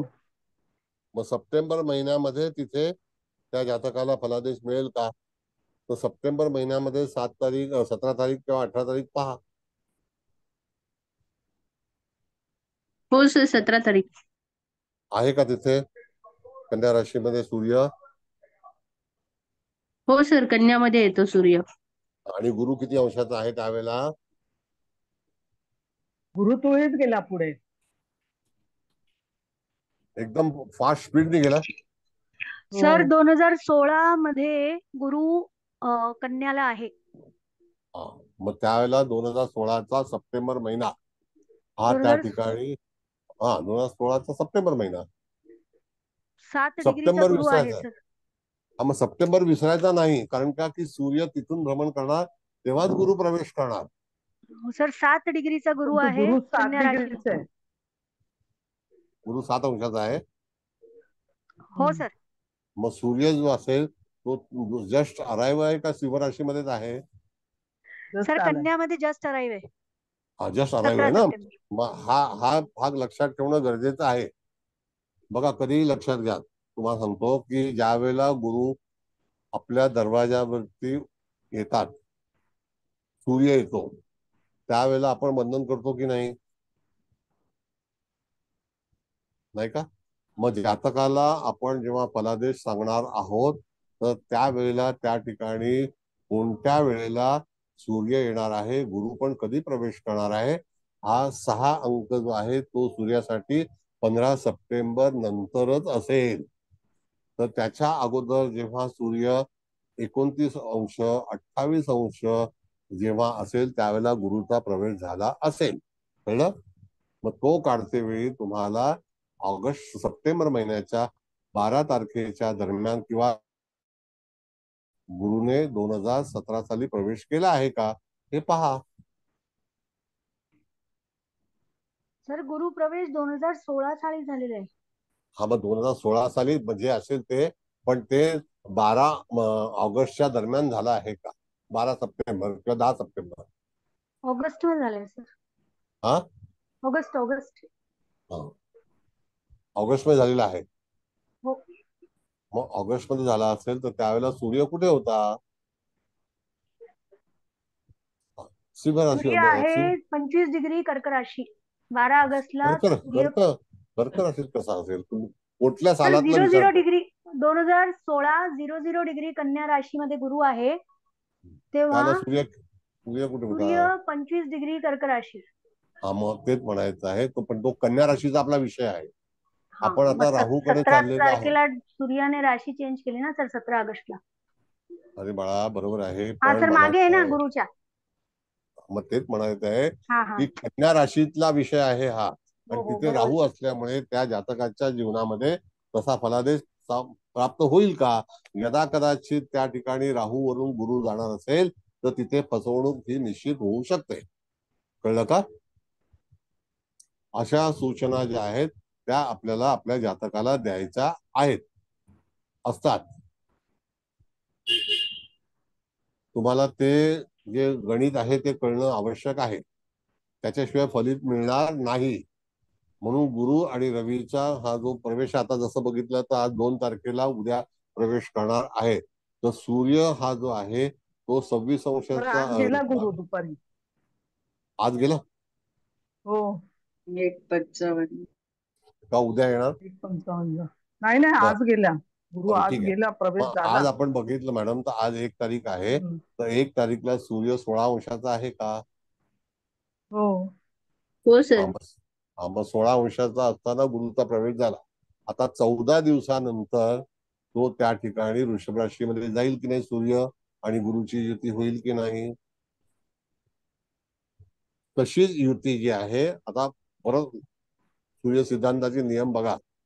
ज्या वेळेला तिथे मुळातला राहू आहे त्यावेळेला तिथून गुरु जाणार आहे, त्याच्यानंतर सूर्य सुद्धा तिथून जाणार आहे. तर यदा कदाचित जातकाच्या जीवनामध्ये जे आंदोलन होणार असेल कन्या राशीतलं, तृतीय स्थानातलं, बुधाच्या राशीतलं, तर ते पर्टिक्युलर कोणत्या काळामध्ये होईल हा विचार करायला हवा. तर त्याकरता वर्ष आणि तारीख, पण इथे राहू हा किती अंशाचा आहे त्याच्या समोरून जेव्हा गुरु जाणार किंवा ओव्हरलॅपिंग करणार त्यावेळेला काही घटना होण्याची शक्यता आहे. पण हे वर्ष त्या जातकासाठी उपयोगाचं नसेल. आता गुरुबद्दल भरपूर काही लेख आलेले आहेत, वृषभ राशीतले अमुक तमुक, पण तरी सुद्धा आज विषय जर आपण विचार केला तर मूळ पत्रिका ही जातकाच्या कुंडलीमध्ये राहू तृतीय स्थानामध्ये आहे, हे निश्चित ना. हो सर. हा, मग तिथे त्या वर्षी जातकाने अपेक्षित राहू नये, काहीतरी गोंधळ होईल. मग अशा वेळेला जेव्हा गोचरीचा गुरु राहूयुक्त जर जाणार असेल तिथून, तर जातकाने कुठल्याही तऱ्हेचं धाडस घेऊ नये, निर्णय करू नये, एखादी गुंतवणूक करू नये. गुरु हा जो आहे गुंतवणुकीचा पण कारक आहे, अप्रिशिएशनचा पण कारक आहे. तर तिथे त्याला तुम्ही काय सल्ला द्याल? तर अशा वेळेला जातकाला समजा संततीच्या बाबतीत गुरु हा संततीचा कारक आहे, तर अशा वेळेला तुम्ही त्या ठिकाणी त्याला ऍडवाइज करायचा नाही. म्हणजे ऍडवाइज करायचा, पण तो तू ह्या घटनेपासून सांभाळून राहा असं सांगायचं. आलं लक्षात? फलादेश लक्षात ठेवणं गरजेचं आहे. सर बोला. मला तसाच पुढचा प्रश्न विचारायचा होता की गुरु आणि राहू हे तृतीयात येत आहेत, तर ही जी फसवणूक किंवा जे काय असेल ते तृतीय स्थानाशी संबंधित ज्या ज्या काही गोष्टी असतील, ते भावंड म्हणा किंवा काय, आणि आता गुरुचं तर तुम्ही सांगितलंतच की गुरुचं जे कारकत्व आहे त्या सगळ्यांसंबंधात पण फसवणूक होऊ शकतेच, पण तृतीय स्थानाशी संबंधित गोष्टींबद्दल पण फसवणूक होऊ शकते का? सांगतो. बघा, असं आहे मॅडम, नियम असा आहे. नियम सांगतो, सूर्य सिद्धांतातला नियम. कन्या रास हा, कोणाच्या मालकीची आहे? बुधाच्या. अच्छा. बुध हा त्याला रिस्पॉन्सिबल आहे. हा कन्या रास सूर्य सिद्धांताप्रमाणे कन्या रास कोणाकडे येते? तो सूर्याकडे येते, हा नाही का? सूर्य हा सिद्धांताप्रमाणे कोणाकडे येते? सूर्याकडे येते. हो. सूर्य तिथून भ्रमण करणारच आहे की नाही? हो मग त्यावेळेला सूर्य भ्रमण करणार असेल तर कन्या राशीचा अधिपती बुध हा तो जिथे असेल तर त्या ठिकाणी पण बुधाचे जे काही इफेक्ट्स आहेत ते पर्टिक्युलर राशीला, त्या स्थानाला मिळतील. Bad effect, not good effect, bad effect. राशी belongs to which planet? It is belong to the Mercury. Understood? हा, म्हणजे बुध शुक्र ती युती जी आहे तर तिथे त्या बुधाला सुद्धा ह्या वर्षभर त्रास होईल जेव्हा गुरु राहू गोचरीने नाही, येतात तेव्हा त्यावेळी. होणार नाही. ऍक्च्युली तो गुरु दृष्टीने देईल त्याला, पण त्या हा ठिकाणी गुरुच अडचणीत आहे, तर दृष्टीने कसा फलादेश देणार? हा मी सांगितलं फसगत कशी होईल. आता समजा आपण विचार करतो की विवाहाच्या बाबतीमध्ये आपण विचार केला तर इथे गुरु विवाह करतो, सप्तम स्थानावरती योग करेल, बरोबर हा आहे की नाही? हा मग अशा वेळेला राहू कडून जर जाणार असेल तर विवाहात फसगत होणार की नाही? हो. मग ती फसगत योग्य आहे का? नाही नाही. अधिक कारग्रह शुक्र, त्याच्यावरती पण दृष्टी आहे, हो नाही का? हो म्हणजे या ठिकाणी कन्या राशीमध्ये गोचरीचा गुरु सूर्य सिद्धांताप्रमाणे भ्रमण करणार असेल तर त्यावेळेला तो शुक्र, सप्तम स्थान, बुध आणि पराक्रम स्थान, भावंड अशा हम्म अनेक तक्रारी जेव्हा जातकाच्या जीवनामध्ये उपस्थित होतात हम्म त्यावेळेला कारण काय असतील, ही कारण आपल्याला शोधायची बरोबर असतात. म्हणजे बरोबर. आपण सल्ला देताना तुम्हाला अतिशय जागरूकपणे सल्ला देणं गरजेचं आहे. हो, कळलं सर, थँक्यू, छान कळलं. आणखी कोणाला कळलं नसेल तर विचारा, पण चांगलं शिका.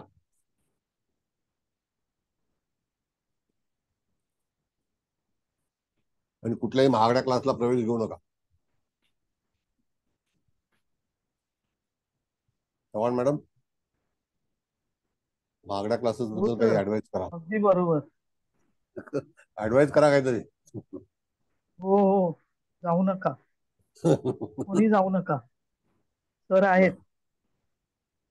आपल्या बरं, आता क्लासमध्ये समजेपर्यंत शिका. बरं, आता ही भूमिका तृतीय स्थानातली आपण जी काही वाचली किंवा विचार केला तर त्याला कारण काय होतं? जर तिथे राहू नसता तर त्या गुरुला जास्ती प्राधान्य मिळालं असतं की नाही? एखादी कुठली तरीची अडचण तयार झाली नसती. पण इथे राहू आहे तर अडचण निर्माण होणार. आणि अडचण निर्माण का होणार याचा जर कोणी प्रश्न आपल्याला केला तर त्यावेळेला तुम्हाला कळलं पाहिजे की राहू तिथे मूळचा राहू त्या कुंडलीमध्ये असताना त्यावेळेला तसा त्रास होईल. आता तारीख निघालेली आहे 2017. त्यावेळेला वय काय असेल, मग त्यावेळेला मुळातच ह्या स्त्रीच्या जीवनामध्ये शनी केतूमुळे, सप्तमे शनी केतू युक्त असल्यामुळे बरीचशी आंदोलनं वैवाहिक जीवनात झालेली आहेत विवाह झाल्यानंतर. म्हणजे त्या ठिकाणी हा मूळचा योग, जो योग आहे, कुयोग आहे, तो त्याला, त्या जातकाला भोगावा हा लागतोच. हे पण आपल्याला लक्षात ठेवणं गरजेचं आहे. आणि पत्रिका वाचन करतेवेळी गोचर महत्वाचं आहे. गोचरीने सगळ्या घडामोडी आपल्याला पाहता येतात. कधी कधी हे राहू केतूचे जे अंगारक योग आहेत, जडत्व योग आहेत, अशा योगावरती सुद्धा जातकाच्या जीवनामध्ये काही हानिकारक गोष्टी घडू शकतात. आलं लक्षात? म्हणजे इथे कन्या रास जी आहे, ज्या ज्या वेळेला गुरु कन्या राशीतून भ्रमण करणार असेल आणि यदा कदाचित ते साल कोणतं असेल, त्या सालामध्ये जातकाचं वय काय असेल याला अनुसरूनच फलादेश देण्याची सवय ठेवा. मग 2 वर्ष, दुसऱ्या किंवा तिसऱ्या वर्षी पण गुरु तिथून गेला असेल तर तसा फलादेश ठेवता येणार नाही.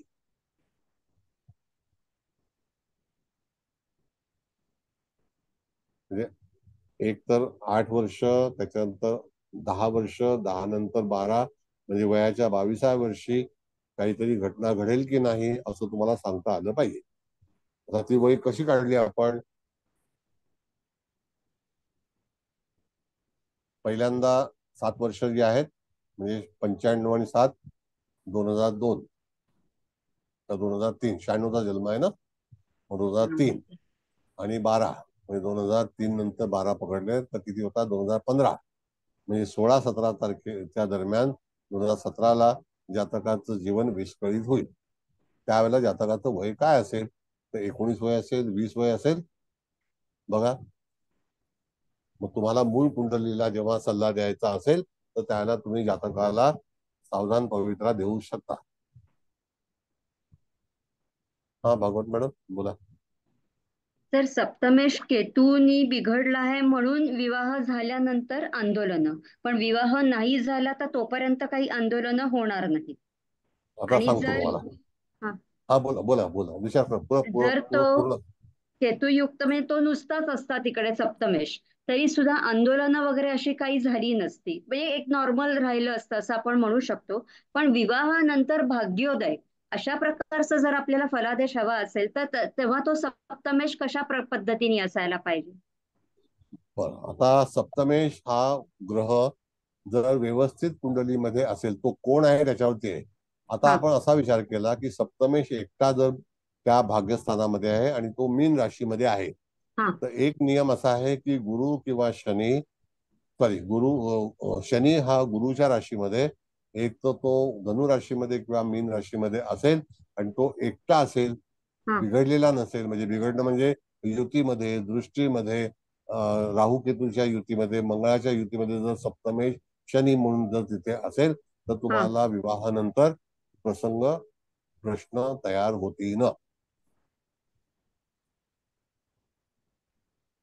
इथे मूळ तसंच आहे. कारण का की जातकाला तुम्ही ठामपणे सांगू शकता तुझं जे दुर्भाग्य आहे हे लग्न झाल्यानंतर होईल आणि तो कालावधी कुठला असेल. या कालावधीमध्ये तुला लग्न केलं तरी सुद्धा कष्ट येतील, नाही केलं तरी सुद्धा कष्ट येतील.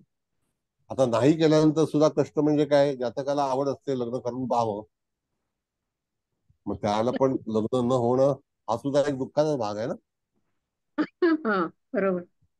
हा, मग तसंच आहे ते. म्हणून तृतीय स्थान हे सर्व कारणासाठी तुम्हाला त्याचा विचार करणं गरजेचं आहे. आता त्याच दरम्यान जेव्हा एखाद्या त्या भावाला इफेक्ट होईल तर तुम्ही तिथे कन्या राशीचं तृतीय स्थान जे आहे त्याचे अंश 6-7 डिग्रीच्या जवळपासच आहेत का भाव मध्य? हो, बरोबर आहे. जवळपासच आहे. म्हणजे मी तुम्हाला सांगितलं की भाव हा जो अशा तऱ्हेनेच का आलेला आहे, तर लक्षात घ्या, पुन्हा सांगतो की मूळचं लग्न 7 अंशाचं आहे की नाही, होय, 7 रवी दशमात आहे की नाही. मग याच्या करता संपूर्ण भाव जे आहेत हे 1 अंशाने तफावत झालेले असतील. बरोबर आहे. होय. मग सगळे भाव जर तुम्ही पाहिले तर सगळे 1 अंशाने तफावत आहे त्यांची. आणि ही जी भावमध्य कुंडली लावलेली आहे ही कर्क राशीच्या जन्म झालेल्याची आहे, ही धनुराशीची नाही. धनुराशी फक्त आपण इंडिकेट केली गुरु तिथे असल्यामुळे. थोडासा विचार करून मग फलादेश द्या, कारण घाई करू नका, आपण आणखी शिकणार आहोत. पण जे बेसिक आहे साधारण ते सर, तुम्हाला. हा बोला. साधारण म्हणजे आता आपण इथे बघितलं, इथे कोणताही भाव लोप पावलेला नाही, कुठेही रास लोप पावलेली नाही. तर साधारण राशीचा भाव लग्नाचा मध्य हा 15 अंशावर असतो, पण तो त्या 15 पेक्षा 22 पर्यंत वगैरे गेला, 22-23 पर्यंत वगैरे गेला, तर तो भाव लोप पाहू शकतो का? नाही, सूर्याची स्थिती कशी आहे त्याच्यावर अवलंबून आहे. सूर्य हा दशमात आहे ना इथे. हा, पण सूर्य जर 12व्या स्थानात असेल, मग अशी सांगितलं 8व्या स्थानात असेल, 6व्या असेल, धनस्थानात असेल, तर भाव बदल होतो. हा, हा. कळलं? पण इथे दशम भावात आहे. परत सांगतो, मुख्य भाव लग्न आरंभ 7 अंशाचं आहे. होय. त्याला आधारूनच तुम्हाला भाव साधन जे करता आलं पाहिजे. गीता सावंत, तुमचं काय मत आहे? कुठे गेल्या? हा सर, बरोबर बरोबर. कळलं? म्हणजे अशा तऱ्हेने तो भाव निर्माण होतो. भाव साधनाचं एक कोष्टक असतं, ते घ्या. आता आपल्याकडे काही फळाला वगैरे नाहीये, पण तरी सुद्धा मी तुम्हाला माहिती दिली की भाव कसा बदलतो, कशात येतो. सूर्याच्या गतीवरती तो अवलंबून असतो, नाही का? हो सर. बरं, सर आता तुम्ही आता पराक्रम. सांगितलं की 7व्या स्थानासंबंधी यांच्या आयुष्यामध्ये आंदोलनं आली, तर ती नेमक्या कशा प्रकारची आली? म्हणजे शारीरिक, वैवाहिक. नाही नाही, वैवाहिक तर आलंच, पण म्हणजे जोडीदाराला शारीरिक काही त्रास होता, मानसिक त्रास होता, हे कसं ओळखायचं? सांगतो. कसं आहे, पहिल्यांदा लग्न बघा, कर्क आहे. हो लग्नेश लग्नात आहे, हो म्हणजे जातक कसा असेल तर एकदम मनमिळावं असेल. हो. तर जातकाला काय हवं, तर तिथे भावनिक जे काही भाग आहे तो भर बिघडला. देणारा. हा. भावनिक बिघडला. चंद्राला नेहमी, चंद्र हा एकटा आहे, स्वतःच्या राशीत आहे, चांगल्या ठिकाणी आहे, पण तरी सुद्धा त्या ठिकाणी तो सप्तमेश आहे. तो सप्तमेश भाग्यात बसलाय आणि तो मीन राशीत आहे. त्या ठिकाणी निश्चितच काही प्रश्न असे उपस्थित झाले जे आपल्या भविष्यामध्ये काही तिथे वादळ तयार होतात. आणि इथे जे कर्क राशीची जी अपेक्षा असते ती तुम्हाला पहिल्यांदा कळली पाहिजे. हा, म्हणजे ती कर्क पूर्ण नाही राशीची झाली. त्याच्यात बाधा आली ना. हा, तेच. लग्नबिंदू, लग्नपिंड जो आहे तो काय आहे, तो कर्केचाच आहे, त्याच्यामध्ये बदल होऊ शकणार नाही. नाही, बरोबर आहे आणि सर. तो पुष्य नक्षत्रातलाच आहे. हो तुम्ही कितीही जरी मॅडम कुंडली इकडे तिकडे केली तरी सुद्धा आपलं जे उदित लग्न जे आहे ते उदित लग्न आणि उदित स्पष्ट लग्न ह्याच्यावरती ज्या जातकाची जी काही परिस्थिती असते, त्याला ज्या काही अपेक्षा असतात त्या तिथे ठरल्या जातात. आणि त्याच्यामध्ये त्या जो नुकसान होतं ते सप्तमेश जर असा केतुयुक्त जर तिथे भाग्यस्थानामध्ये आल्या तर आपलं फ्युचर हे तिथे बिघडलं जातं. मग अशा तऱ्हेने वाद हा तुम्ही लग्न झाल्यानंतर होणार म्हणजे होणारच, ठाम आहे. आणि त्या ह्याच्यामध्ये तुमचं म्हणणं असं की कुठल्या प्रकारचा त्रास झाला असेल असं तुमचं म्हणणं आहे ना? हो, म्हणजे हा, तर इथे अंडरस्टँडिंग. अच्छा. अंडरस्टँडिंग अंडरस्टँडिंग फार महत्वाचं असतं. हो, ते तर आहेच. एक तर शनी अष्टमेश पण आहे हो आणि सप्तमेश पण आहे, तर तिथे जे काही मनोमिलन असतं ते होत नाही. म्हणून अशा वेळेला लग्न जमवताना किंवा लग्न ते तर नशीब आहे म्हणा, कोणाशी लग्न होईल आपण काही हे नाही, ते नशीब घेऊन आलेलं आहे. तर त्याच्यामध्ये आपण काही ढवळाढवळ करू शकत नाही. जे आलिया भोगासी असावे सादर. अगदी सर, हात धुवून पाहता येतो, नशीब नाही धुवून पाहता येत. काही नाही. म्हणजे तिथे आपला पण इथे आपल्याला बघायचं आहे की कन्या राशीमध्ये गुरुचं भ्रमण जेव्हा सुरू होईल त्यासोबत रवी सुद्धा असेल, पण मुळात तिथे राहू असल्यामुळे जातकाला तसं सुख भोगता येणार नाही आणि तृतीय स्थानाचं सुख भोगता येणार नाही. तो फलादेश त्याला सापडणार नाही. यदा कदाचित घरामध्ये काही प्रश्न निर्माण होतात, भावंडांचे लॉस होतात, एकमेकाला रिलेटेड असतो, त्याच्यामुळे त्या ठिकाणी कन्या राशीमध्ये गुरुचं भ्रमण हे गोचरीने त्याला त्रासदायकच ठरेल. लोक गोचरीच्या ग्रहांबद्दल हल्ली 15 दिवस तर मी वाचतोय, सारखे काही ना काही मेसेज वाटेल तसे येतात, पण स्पष्टीकरण येत नाही.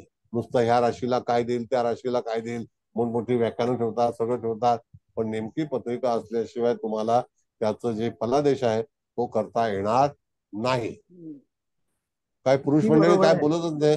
हा मॅडम बोला. अगदी बरोबर आहे. आपल्या पत्रिकेतली ग्रहस्थितीवरतीच सगळं गोचर आहे. येस, मग ते कितीही कोणी काही सांगितलं की असं फळ मिळेल तसं मिळेल, नाही मिळणार. ते फक्त अंदाज म्हणजे धावत असेल. हा बरोबर.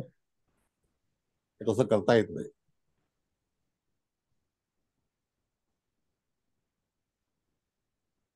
बोला. बरं, आता उद्या परवा मी एंजल्सचं लेक्चर ठेवलेलं आहे, कळलं का? मग तुम्हाला इन्व्हिटेशन तर पाठवणार आहे, पण एंजलचा क्लास सुरू करणार आहे. एंजल्स कार्ड रीडिंग आणि डेमो लेक्चर आहे सर. पहिल्या दिवशी. सविस्तर त्याची मांडणी सांगणार आहे, शिकवणार आहे. पण अवश्य उपस्थित राहा. नक्की सर, नक्की. खूप बरं, आता उत्सुकता तृतीय आहे. स्थान संपलं तुमचं. तृतीय स्थान संपलं तुमचं. हो सर. आलं लक्षात तुम्हाला? बरं. हो. आता चतुर्थ स्थान हे जे आहे हे तूळ राशीचं आहे. आता त्यावरती जेव्हा आपण मगाशी बघितलं, धनस्थानातला गुरु हा दशम स्थानावरती फलादेश देतोय, तसाच फलादेश समसप्तक योगामध्ये जस्ट आगमन झाल्यानंतर मंगळाला फलादेश मिळणार आहे, अकॉर्डिंग टू डिग्री. कळलं का? मंगळाला पहिला फलादेश मिळेल, त्याच्यानंतर 12 अंशाच्या सूर्याला फलादेश मिळेल. कळलं? म्हणजे तिथे जो भाव मध्य आहे तो 6-7 अंशाचाच आहे का? 7 अंशाचा आहे? नाही सर, चतुर्थ 4 अंश.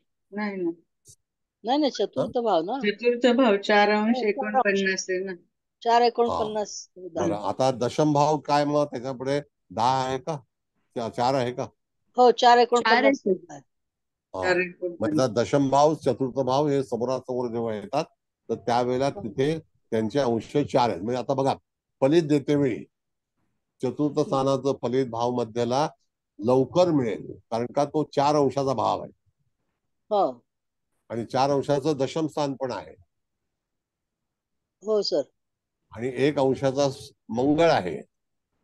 तर जसं गुरु आगमन होईल तूळ राशीमध्ये, आता तूळ राशीमध्ये गुरुचं आगमन जेव्हा होतं ते ऑक्टोबर महिन्याच्या 10 तारखेला तुम्ही तपासा. ऑक्टोबर महिन्याच्या 10 तारखेला 2005. 15 ऑक्टोबर 2005 ला. हा, मग त्यावेळेला गुरु हा तूळ राशीमध्ये आलेला आहे. गुरु तूळ मध्ये 3 अंशाचा, रवी कन्येत 28 अंशाचा. हा, आता त्यावेळेला तुम्ही भाव असा तपासला पाहिजे की गुरु पहिल्यांदा आलाय आणि सूर्य मागे आहे. जेव्हा जेव्हा गुरुचं भ्रमण होतं, आगमन होतं, त्याच्यानंतर सूर्याची युती होतेच होते. कळलं का? हो, बरोबर आहे सर. येस. मग असं कॅल्क्युलेशन करताना तुम्हाला योग कोण करेल, तर इथे योग दोन्ही, मागे आपण रवी शिकलो होतो, तर या ठिकाणी 2 ग्रह त्या मंगळाला योग करणार आहेत आणि सूर्याला सूर्य पण योग करणार आहे. पण सूर्य तूळ राशीमध्ये 12 अंश आला म्हणजे स्वाती नक्षत्रात आल्याशिवाय त्याला योग होणार नाही. कळलं? हो सर, आलं लक्षात. आणि ते विषुवृत्ताचं स्थान आहे, दशम स्थान. आणि इक्वेटर जो आहे तो तूळ आहे. तुळेच्या समोर मेष रास आहे ना. मग असा विचार केला पाहिजे. मग जातकाच्या जीवनामध्ये वयाच्या कितव्या वर्षी बदल होतील किंवा घडतील, तर आता ते कसे काढायचे? साधारणतः आपण बघितलं तर 24 वय जे असेल ते गुरुवरून गुरु जाताना 24 वय होतं. म्हणजे इथे 22 वय असेल का? पहा तुम्ही, का 23 असेल? 22. किती असेल मॅडम, चव्हाण मॅडम? 22.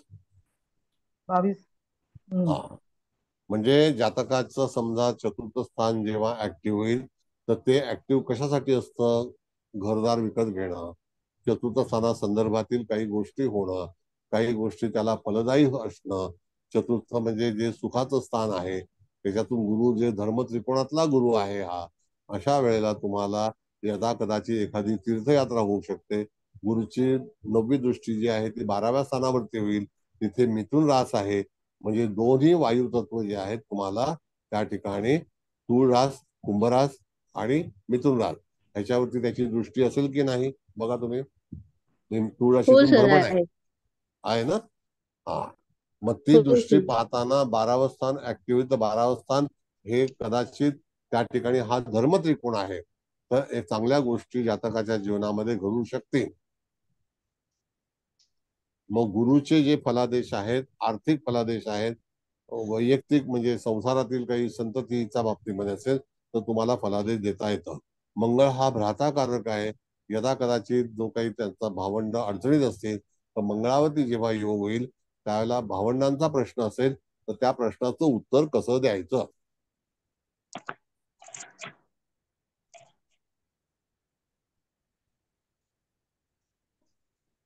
जन्म किती सालाचा आहे हा?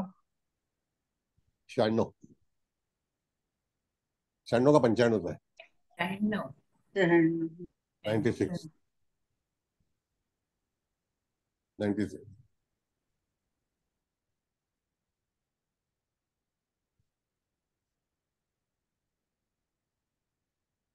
मग 96 झाल्यानंतर आपण बघितलं 24 वर्ष कधी होतील मॅडम? वय वर्ष 24.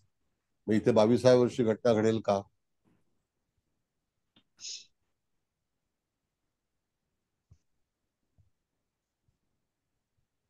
शहाण्णव मध्ये 24 जर ऍड केले तर साल कोण करेल? 2010. 10 11 जास्त आहे.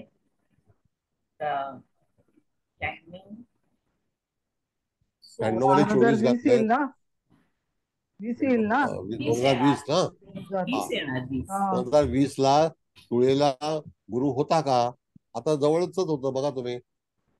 2020 ला नव्हता, मग कुठे होता? 2018 ला होता. 18 ला तुळेला. हा. मग त्यावेळेला जाताना त्या ठिकाणी जातकाला फलादेश मिळेल का? त्यावेळेला त्याचं वय काय असेल?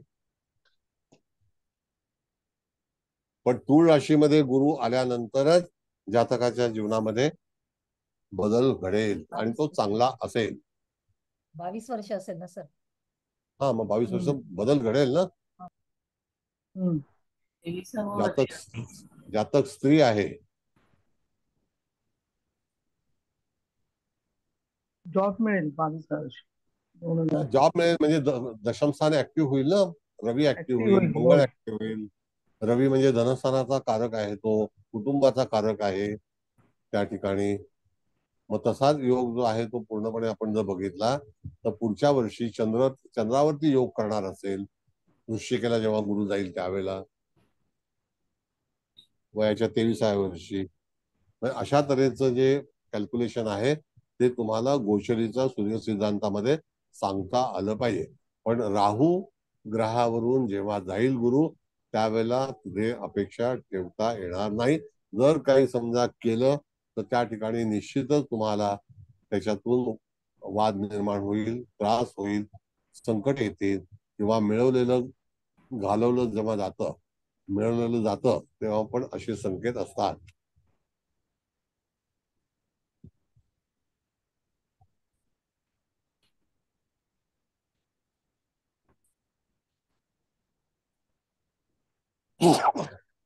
कुठल्याही गोष्टीमध्ये आपण जर बघितलं तर त्या ठिकाणी जसं एखादी गोष्ट आपल्याला मिळते आणि ती आपली नसते आणि ती निघून जाते,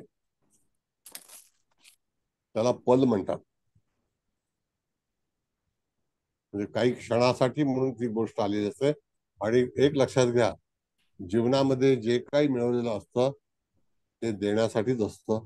ते निघून जातं दिलं नाही तर, आणि त्या क्षणासाठी म्हणून ते आपल्याकडे आलेलं असतं. दुसऱ्या क्षणाला ते दुसऱ्यासाठी जातं.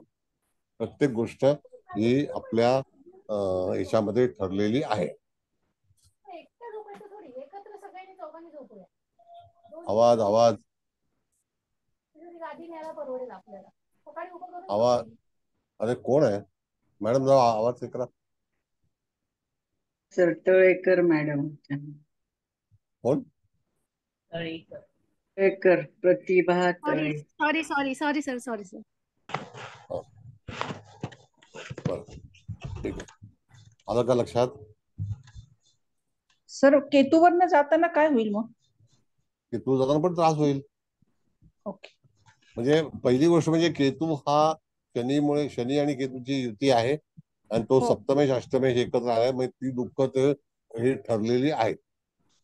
त्याच्यामध्ये बर. काही हे करता येणार नाही, कॉम्प्रोमाइज. म्हणजे त्याला आपण म्हणतो की तिथे त्रास हा होणार.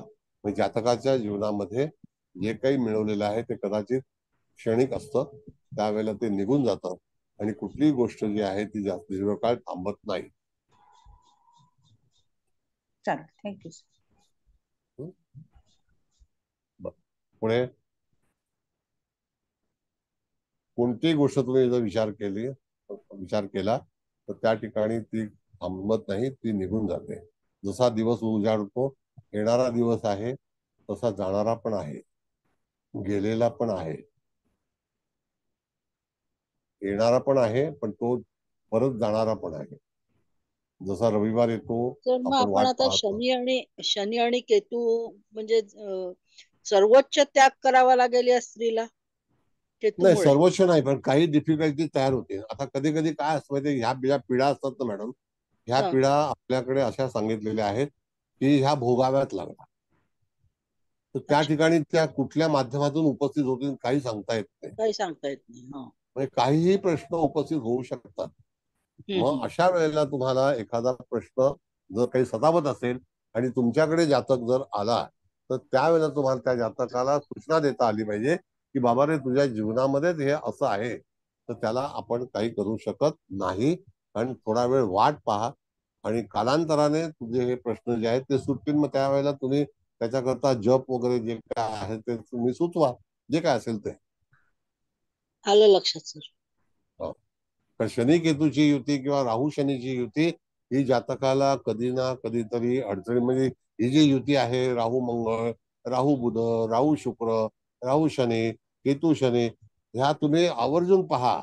जी काही सगळी हे जे आहे आपली जीवनाची परिक्रमा, तर त्याच्यातून तुम्हाला कष्ट हे भोगावेच लागतात. हे निश्चित. आलं लक्षात सर, आलं लक्षात.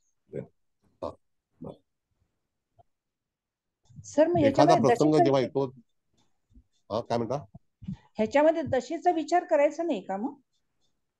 करायचं ना, दशेचा विचार करायचा, पण दशा कुठली करायची?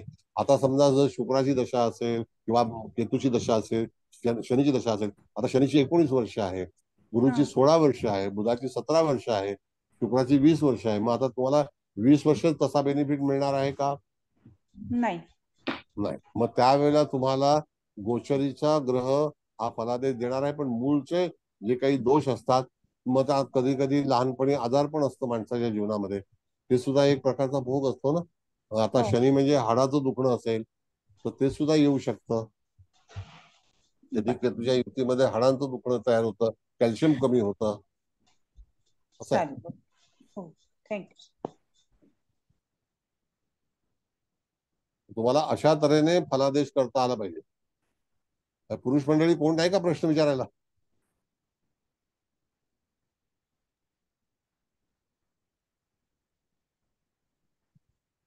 बोला सर. हा, दशेचा मोठ्या विचार महादशाचा नाही केला तरी आंतरदशा किंवा सूक्ष्मदशेचा विचार करता येईल, म्हणजे गोचरी आणि ठीक ते आहे. दोन्ही कॉम्बिनेशन मध्ये. प्रति अंतरदशा एक वेळेला विचार, कारण का शेवटी दशेमध्ये 9 ग्रहांच्या दशा आहेत. हो. हर्षल नेपच्यूनची नाही, पण तरी सुद्धा तुम्हाला पर्टिक्युलर त्या घटनेला ती दशा कोणती चालू आहे. बघा आता एक आपण घटना करूया. जर समजा गुरुसारखा ग्रह शनी केतूच्या युतीमध्ये मीन राशीतून चाललेला आहे आणि त्यावेळेला नेमकं जी दशा आहे त्या कालावधीमध्ये, जसं मीन राशीमध्ये जेव्हा गुरुचं भ्रमण होतं तर तो महिना जो असतो तो महिना कुठला असेल तर त्या ठिकाणी तो एप्रिल महिना असेल. ओके. मग एप्रिल महिन्यामध्ये त्यावेळेला नेमकी अंतर्दशा कुठली असेल आणि त्या पर्टिक्युलर मुद्द्या पॉइंटला जाताना गुरुचा कालावधी कोणता असेल आणि त्या दरम्यान जी दशा अंतर्दशा जी असेल किंवा प्रति अंतर्दशा असेल तर तो तत्ता जो तुम्हाला दिला पाहिजे. त्यामध्ये जर समजा केतू प्रति अंतर, राहू प्रति अंतर अशी दशा असेल तर निश्चित घटना होईल. मग त्यावेळेला एखादा ग्रह हा 8 दिवस 10 दिवस 14 दिवस थांबणार असेल तर तो 14 दिवस थांबल्यानंतर त्या विदिन 14 दिवसाची अंतर्दशा असेल तर त्यावेळेला ती घटना होईल. तेव्हा दशेचा वापर करायचा. पण ती 19 वर्षाची शनीची दशा आहे तर 19 वर्ष वाईट जातील असं नाही. नाही असं नाही. बरोबर. गोचरी निर्णय हे कॉम्बिनेशन पण आपण बघू शकतो. म्हणजे हो गोचर जिथून तुम्हाला पाहिजे. आता आपण उदाहरण घेऊया. आता तुळेला गुरु आपण मगाशी स्पष्टीकरण दिलं. तुळेला गुरु जाणार आहे त्यावेळेला तूळ राशी म्हणजे शुक्राची राशी आहे. मग शुक्राच्या राशीमध्ये शुक्राच्याच अंतर्दशेमध्ये जातकाच्या जीवनामध्ये आनंद उपस्थित होईल किंवा प्राप्त होईल. बरोबर. अच्छा. मग कारण का की रास कोणती आहे? शुक्राची आहे. कोणाची आहे? शुक्राची आहे. मग शुक्राचेच अधिकार आहेत ते. बरोबर आहे. त्यावेळेला एंटायर समजा शनीची दशा राहूची दशा असली तरी ती अंतर्दशा जर शुक्राची असेल तर त्या दरम्यान तिथे तो स्पर्श होतोय का गोचरीचा. हा विषय थोडासा असा आहे, कॅल्क्युलेटिव्ह आहे. हो बरोबर. नाही कळलं. थँक्यू. थँक्यू. दशा पकडा, दशाचं काही हरकत नाही.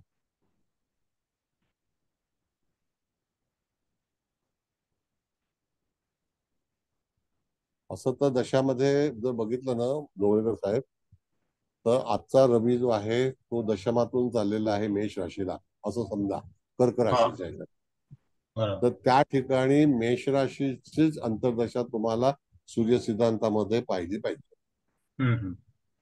असं आहे. अच्छा. सूर्याचं कसं असतं सांगतो तुम्हाला. जेव्हा तो उगवतो तर त्यावेळेला ज्या महिन्यात उगवतो तर त्यावेळेला तो किरणामध्ये असतो. किरण सूर्यापासून किरण मिळतात. तो जेव्हा दशमात येतो त्यावेळेला उजाला मिळतो. जेव्हा तो संध्याकाळी जातो तेव्हा संध्या असते. कळलं का? ज्या वेळेला तो चतुर्थातून जातो तेव्हा वर्षा असते. आणि त्यावेळेला तो पुन्हा आगमन करणार असेल त्यावेळेला मघा असेल म्हणजे मेघा. मेघारे मेघारे येतो ना तो. अच्छा. मग वर्षा म्हणजे पाऊस आणि वर्षाच्या पलीकडे मेघा आहे. बरं. वर्षा खाली आहे आणि संध्या त्याच्या अगोदर आहे. अच्छा. येस इथेच. बरोबर. किरण उजाला किंवा प्रकाश. किरण उजाला प्रकाश संध्या वर्षा आणि मेघा. मेघारे मेघारे माहिती तुम्हाला ते गाणं होतं.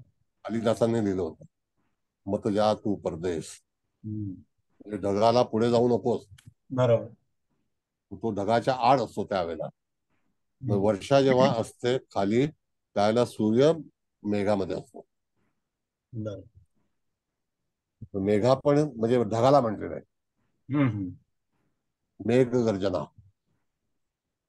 ढग एकमेकावरती आदळतात त्यावेळेला मेघ गर्जना होते ना. बरोबर. चव्हाण मॅडम कुठे आहेत तुम्ही? आहे ना, आहे, ऐकते मी. बरोबर सांगतोय का मी? म्हणजे काय तर काय छान सांगितलं. म्हणून किरणोत्सव जो असतो सूर्याचा किरण फार महत्वाचा आहे. सूर्याशिवाय काही नाही. मी तुम्हाला सांगतो एक वाक्य लक्षात ठेवा सगळ्यांनी. कितीही श्रीमंतीचा गर्व असेल तर श्रीमंती ही पाण्यासारखी असते, वाहती नदी आहे. आणि सूर्य असा छुपा रुस्तम ग्रह आहे की तो तुमच्या समुद्रातलं पाणी जेव्हा आकाशामध्ये ढग बनवायला घेऊन जातो त्यावेळेला तो तुम्हाला दिसत नाही की ते पाणी आकाशात चाललेलं आहे. म्हणून संपत्तीचा जर गर्व झाला तर सूर्य जसं आकाशामध्ये पाणी घेऊन जातो वाफेच्या संकेताने आणि तो ढग तयार करतो आणि नंतर पुन्हा वर्षा निर्माण होते. तर सूर्याचं जे काही सूर्य आणि चंद्राचं जे नातं आहे तर त्या नात्यामध्ये असं सांगितलं की सूर्य कधी तुम्हाला एकदम बाजूला करेल आणि तिथलं संपत्ती वर घेऊन जाईल कळणार नाही. म्हणून सूर्याचं पाणी जेव्हा नदीचं पाणी किंवा समुद्राचं पाणी जेव्हा आकाशात जातं त्यावेळेला ढग बनतो. तो ढग बनवताना तुम्ही पाहिला का कधी की कसा बनला असेल तो? कारण तो अख्ख्या जगात फिरत असतो आणि अख्ख्या जगातून पाण्याची वाफ तयार करतो. 38°C पॅसिफिक मधलं त्याचं टेम्परेचर असतं, तरी सुद्धा ढग बनला जातो. असं आहे, समुद्राच्या पाण्यापासूनच ढग बनतो आणि पुन्हा ढग बनल्यानंतर समुद्रातच जास्ती पाऊस पडतो. बरं. बघा तुम्ही.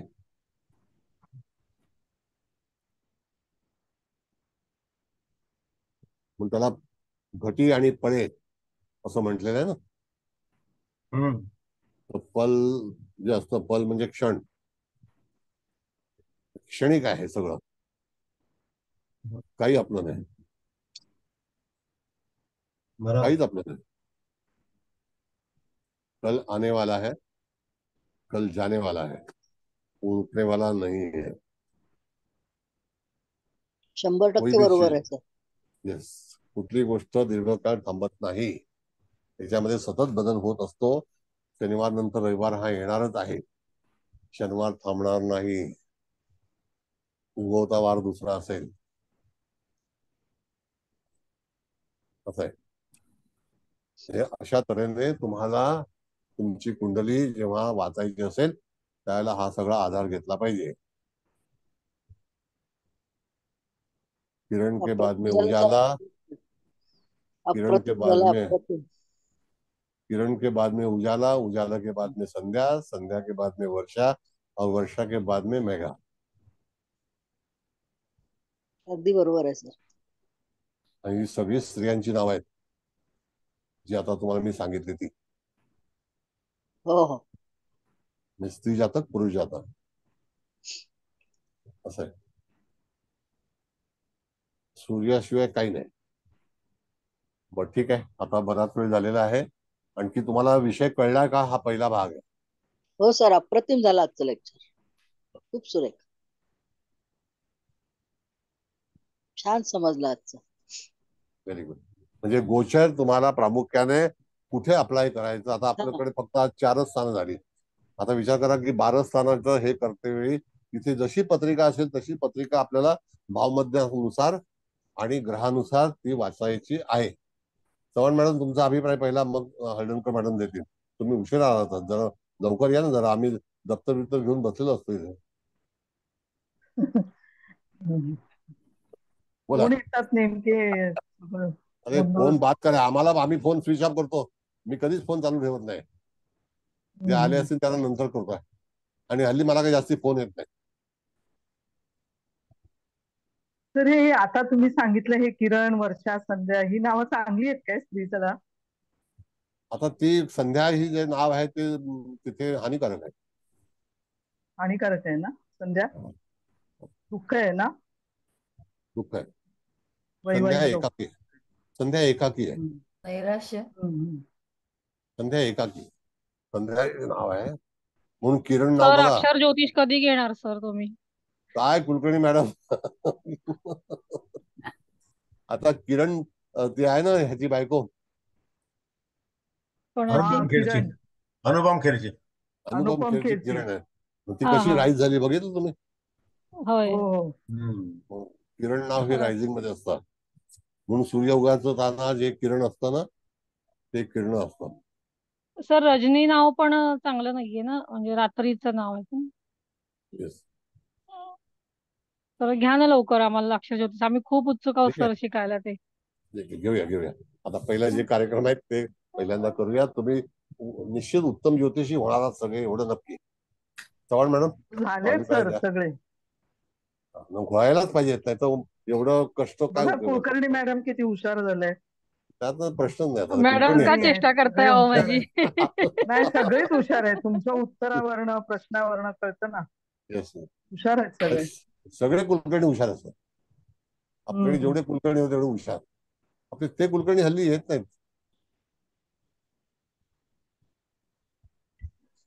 सर, योग, नोकरीचे योग येत आहेत पण मिळत नाही. मग अशा वेळेस उपाय काय द्यावेत? म्हणजे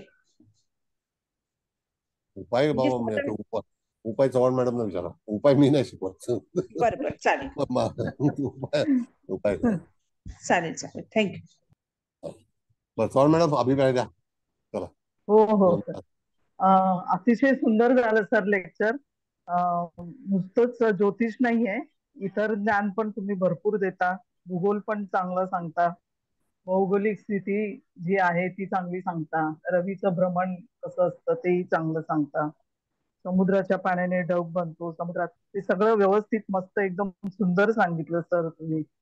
परत सूर्याची स्थिती कशी आग्नेयेला असते आणि नैऋत्य 2-6 8-2-6 या जवळ असेल तर रवी भ्रमण असेल तर भावामध्ये फरक जाणवतो. हे सगळं छान सांगितलं सर. नेहमीप्रमाणेच तुमचं अतिशय सुंदर लेक्चर झालं सर.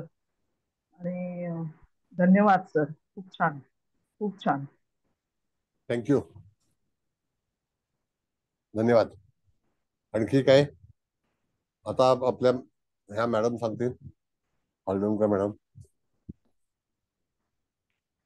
बऱ्याचशा गोष्टी खरंच गीता मॅडमने सांगितल्या आणि आज जरा बोलणं थोडी पत्रिका मला समजून घेताना थोडं कठीण गेलं सर. पण सूर्यात सिद्धांतानुसार गुरुचं भ्रमण जेव्हा चालू असतं तेव्हा म्हणजे गुरुच्या भ्रमणावरून आपल्याला कोणत्याही घटनेचा आढावा घ्यायचा झाला तर सूर्य आणि गुरु या दोघांचा संबंध घेऊन आपल्याला घटनेच्या कालावधीपर्यंत पोहोचण्यासाठी काय विचार करायचा हा प्रामुख्याने विचार या ह्याच्यामध्ये घेतला. आणि इथे चंद्र कर्क राशी ही लग्न राशी आल्यामुळे तिथे लग्न 7 अंशाचं आणि चंद्र 17 अंशाचं. तेव्हा गुरुचं भ्रमण पहिलं चंद्राला स्पर्श करताना पहिली 8 वर्ष आणि नंतरची 12 वर्ष म्हणजे 20 वर्षाचा कालावधी तर त्याला मिनिमम लागणार. आणि नंतर 20 वर्षानंतर त्याचं पुढे जेव्हा हे होतं त्याचं हे तुम्ही खूप चांगल्या पद्धतीने केलं. पण मला ते आता पुन्हा 1-2दा मी जे काही लिहिलंय ते मी रिवाईज करीन सर. तर त्याच्यात तुम्ही असं म्हटलंय की कर्केला जेव्हा हे म्हणजे पूर्व दिशेची ही रास आहे म्हणून 14 तारखेला सूर्य कर्केला स्पर्श करेल. 14 तारखेला जे एरवी आपण एक मिनिट 14 नाही काय माहितीये का मॅडम, 14 तारखेला मकरेला आहे, 14 मकरेला आहे आणि 17 तारखेला कर्केला असं हे सांगून मग आता ज्या मॅडम म्हणाल्या तसं आग्नेय, ईशान्य, षष्ठ आणि अष्ट म्हणजे नैऋत्य आणि ईशान्य या दिशेमधला भावातला फरक जाणवतो. एकूणच पत्रिका बघताना घटना कधी घडते तर त्याच्यासाठी भावमध्य आणि एक मुद्दा मी असा लक्षात घेतला की गुरु पुढे गेलेला असला की त्याच्या मागून सूर्याचा प्रवेश होतो. सूर्य प्रवेश करत असताना तिथे जर पापग्रह असेल तर त्या पापग्रहाला अनुषंगाने जोडीला युतीत असणारा रेग्युलर ग्रह त्याची दोन्ही स्थानं म्हणजे ज्या स्थानाचा तो अधिपती आहे आणि प्रत्यक्षात तो ग्रह जिथे बसलेला आहे त्या 3ही स्थानांना तो हलवून सोडतो. त्या तिथली आंदोलनं आपल्याला भोगावी लागतात. एवढा मतितार्थ मी आजच्या ह्याच्यात घेतलेला आहे. बरीचशी अवांतर माहिती तुम्ही दिलीत आणि ती त्या वेळेला कळलीये सर. पण आता पुन्हा ती स्पष्टीकरणात्मक देऊन त्याचा सिक्वेन्स साधणं हे मला आता तरी जरा कठीण वाटते. पण लेक्चर खूपच चांगलं झालं, खूप माहिती चांगली कळली आणि प्रत्येक म्हणजे गुरु ज्या ज्या घरात जाईल भावमध्यामध्ये स्पर्श करेल तेव्हा तो कशा पद्धतीने फळ देईल याविषयी निश्चित सगळ्याच विद्यार्थ्यांना चांगलं कळलेलं असणार आहे आणि तोच आजच्या विषयाचा गाभा होता. तेव्हा लेक्चर आज खूप चांगलं झालं आणि आम्ही विषयाच्या जवळ जाण्याचा प्रयत्न करतोय. आजचं लेक्चर जेवढं आम्हाला कळलेलं आहे तेवढं पुन्हा रिवाईज झालं की पुन्हा चांगल्या पद्धतीने कळेल. आणि सर लेक्चरसाठी मी आमच्या वर्गातर्फे आपले धन्यवाद अदा करते. धन्यवाद. धन्यवाद. काय आहे की जीवनामध्ये जर तुम्ही मागून एखादी गोष्ट तपासून पाहिलं आपल्या वैयक्तिक जीवनामध्ये तर कुठलीही गोष्ट जी आहे ती परमनंट नाहीये, हो. ती टेम्पररी आहे, ती कधी ना कधीतरी जाणार आहे. तर त्या ह्याच्यामध्ये परमेश्वराने असं सांगितलेलं आहे की हे क्षणिक आहे. मग एखाद्या वेळेला आपण क्षणिक आनंद घेतो, तो क्षणापर्यंत राहतो. म्हणून तिथे घटा आणि फळ हे जेव्हा पूर्वीचं शास्त्र होतं तर त्यावेळेला ते क्षणिक आहे. आणि क्षणिक म्हणजे असं की आपल्याला वार बदलतो, तास बदलतो, ते पण सगळ्या गोष्टी क्षणिक आहेत. त्याच्यानंतर तुम्हाला एखाद्या गोष्टीची आशा ठेवणं हे सुद्धा ज्योतिषामध्ये दर्शवलेलं आहे, सुचवलेलं आहे. तर त्यावेळेला तुमचा क्षण जेव्हा येईल, जब मेरा वक्त आएगा तब मैं बोलूंगा, समझ गए? हाँ. वक्त जब आता है, हर किसी का वक्त आता है, तो वक्त वक्त वक्त की बात है असं जेव्हा म्हटलं जातं. तर उर्दू शायरीमध्ये मॅडम बऱ्याचशा गोष्टी शिकायला मिळतात. असं आहे. मग तिथे आपल्याला फक्त वाट पाहायची असते, इंतजार करना होगा. वो इंतजार जो है हमारा कभी भी फोकट नहीं जाएगा. हर चीज का इंतजार बहुत ही महत्वपूर्ण होता है. वो इंतजार करने से ही हमको पूरा लाभ मिल सकता है, असा त्याचा नियम आहे. मग त्या ठिकाणी तुम्हाला त्या गोष्टी निश्चितच वाट पाहायला लावतात आणि ती अपेक्षा पूर्ण होते. म्हणून कधी निराश होऊ नका. निश्चितच तुम्ही चांगल्या पदावरती जाल, चांगलं यश मिळेल. फक्त वाट पहा. मैं पल दो पल का शायर हूं, पल दो पल मेरी कहानी है. कळलं? हे शायरी जी असते ज्याला कोणी लिहिलेली आहे तर त्याला सलाम आहे. पल दो पल का, सगळी गोष्ट जी आहे ती क्षणिक आहे, त्याचं एक लिमिटेशन आहे. असं आहे. एनिवे, आता त्या वेळेला ते वेगवेगळे अनुभव देऊन जातात ना. हो 12 हो वर्षापूर्वी गुरुने दिलेला अनुभव आता 12 वर्षानंतर तोच नाही देणार, पण तो आणखी वेगळ्या भावाला वेगळे आहे. टाकेल त्या तसा देईल तो. आता मगाशी 6, 8, 12 जे हे झालं त्याच्यामध्ये आणखी तुम्हाला सांगतो की तुम्ही आवर्जून बघा. भाग्यस्थानातला रवी, 11व्या स्थानातला रवी, पराक्रम स्थानातला रवी आणि पंचम स्थानातला रवी ज्या वेळेला जन्म होतो त्यावेळेला जर रवी पंचम षष्ठ, अष्टम नवम, एकादशम द्वादशम आणि धनस्थान आणि पराक्रम स्थान याच्यात जेव्हा मध्ये बरेचसे बदल होत असतात. हा एक सिद्धांतातला भाग आहे. खगोल सिद्धांत आहे. बरेचसे सिद्धांत आहेत आपल्याला. म्हणून पुराणातली पुस्तकं वाचा. हे काही भंगार काही वाचू नका, त्याच्यातून तुमचं ज्योतिष बिघडेल. आता कळलं? 8, 9, 11, 12, 2, 3, 5, 6 या स्थानातला रवी आणि त्याचा भाव बदल म्हणजे जन्म ज्या वेळेला कोणाचा होईल तसा. कळलं? हे सायन्स आहे. ह्याच्यावरती तुम्ही हे करायला पाहिजे, शोध घेतला पाहिजे. आता तुम्ही हुशार सगळे आहात, चांगले हुशार झालेले आहात. तुम्ही आणखी हुशार होणार आहात, काही चिंता करू नका. दुनिया चलती रहेगी, दुनिया कभी खत्म नहीं होगी. आएगा, आने वाला आएगा, जाने वाला जाएगा. बरं, आता खूपच मला असं गाणं म्हणण्याचा हे नाही आहे, मूड होतोय, पण जाऊ द्या, नंतर बघू. म्हणा सर, आता अभिप्राय तर चांगला दिलाय ना दोघी मॅडमनी पण. बोला तुम्ही बोला. नाही, आपण तुमच्या गाण्यानेच हे करूया ना.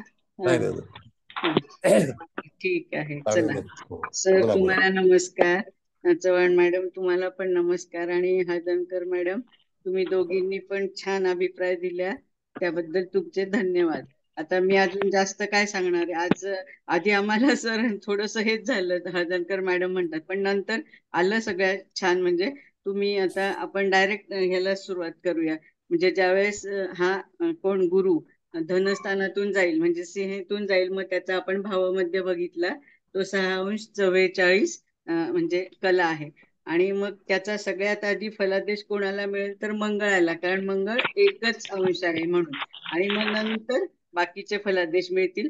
तर त्यावेळेस साधारण 20 वर्ष वय असेल जातकाचं, तर तो जातक कार्यरत होईल. पण जेव्हा तो गुरु 3ऱ्या स्थानात म्हणजे कन्या राशीतनं भ्रमण करेल, पण कारण तिथे राहूच्या मुखात तो बघणार आहे, त्यामुळे तिथे मात्र जातकांनी तुम्ही असं सांगितलं की काही धाडस करू नये, त्याची फसवणूक पण होईल.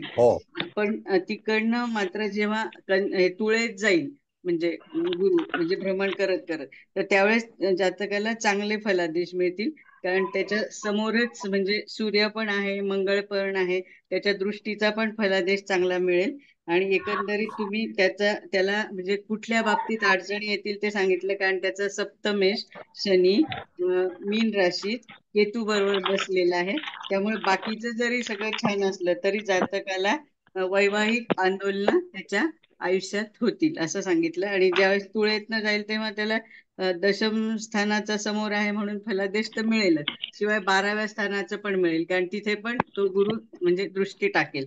तर आता एवढंच सांगते, आता भरपूर वेळ झालाय, पण एकंदरीत क्लास खूप छान झाला, मला तर छान कळालंय, मला वाटतं सगळ्यांना पण कळायला असावं. प्रत्येकाने लिहून घेतलंय, ते मग ते समराईज करतील तेव्हा त्यांना अजून छान कळेल. तर सर्वांच्या वतीने मी आपले खूप खूप कोटी कोटी धन्यवाद मानते. Thank you. Huge gratitude to you and your divine souls. आणि सगळ्यांना विनंती करते, म्हणजे येतीलच सगळे, आता सर परवापासून आपलं हे जिबू सिम्बॉल संपलंय, तर एंजल सुरू करतायत, ते पण तेवढंच इंटरेस्टिंग असणार आहे. तर सगळ्यांनी त्या पण क्लासला इंटरेस्टिंग असणार आहे, त्यासाठी त्या क्लासला पण सर्वांनी यावं ही मी सरांतर्फे सर्वांना विनंती करते. Thank you sir. थँक्यू. धन्यवाद. धन्यवाद मॅडम, तुमच्या सगळ्यांच्या परवानगीने. चव्हाण मॅडम धन्यवाद. Thank you sir.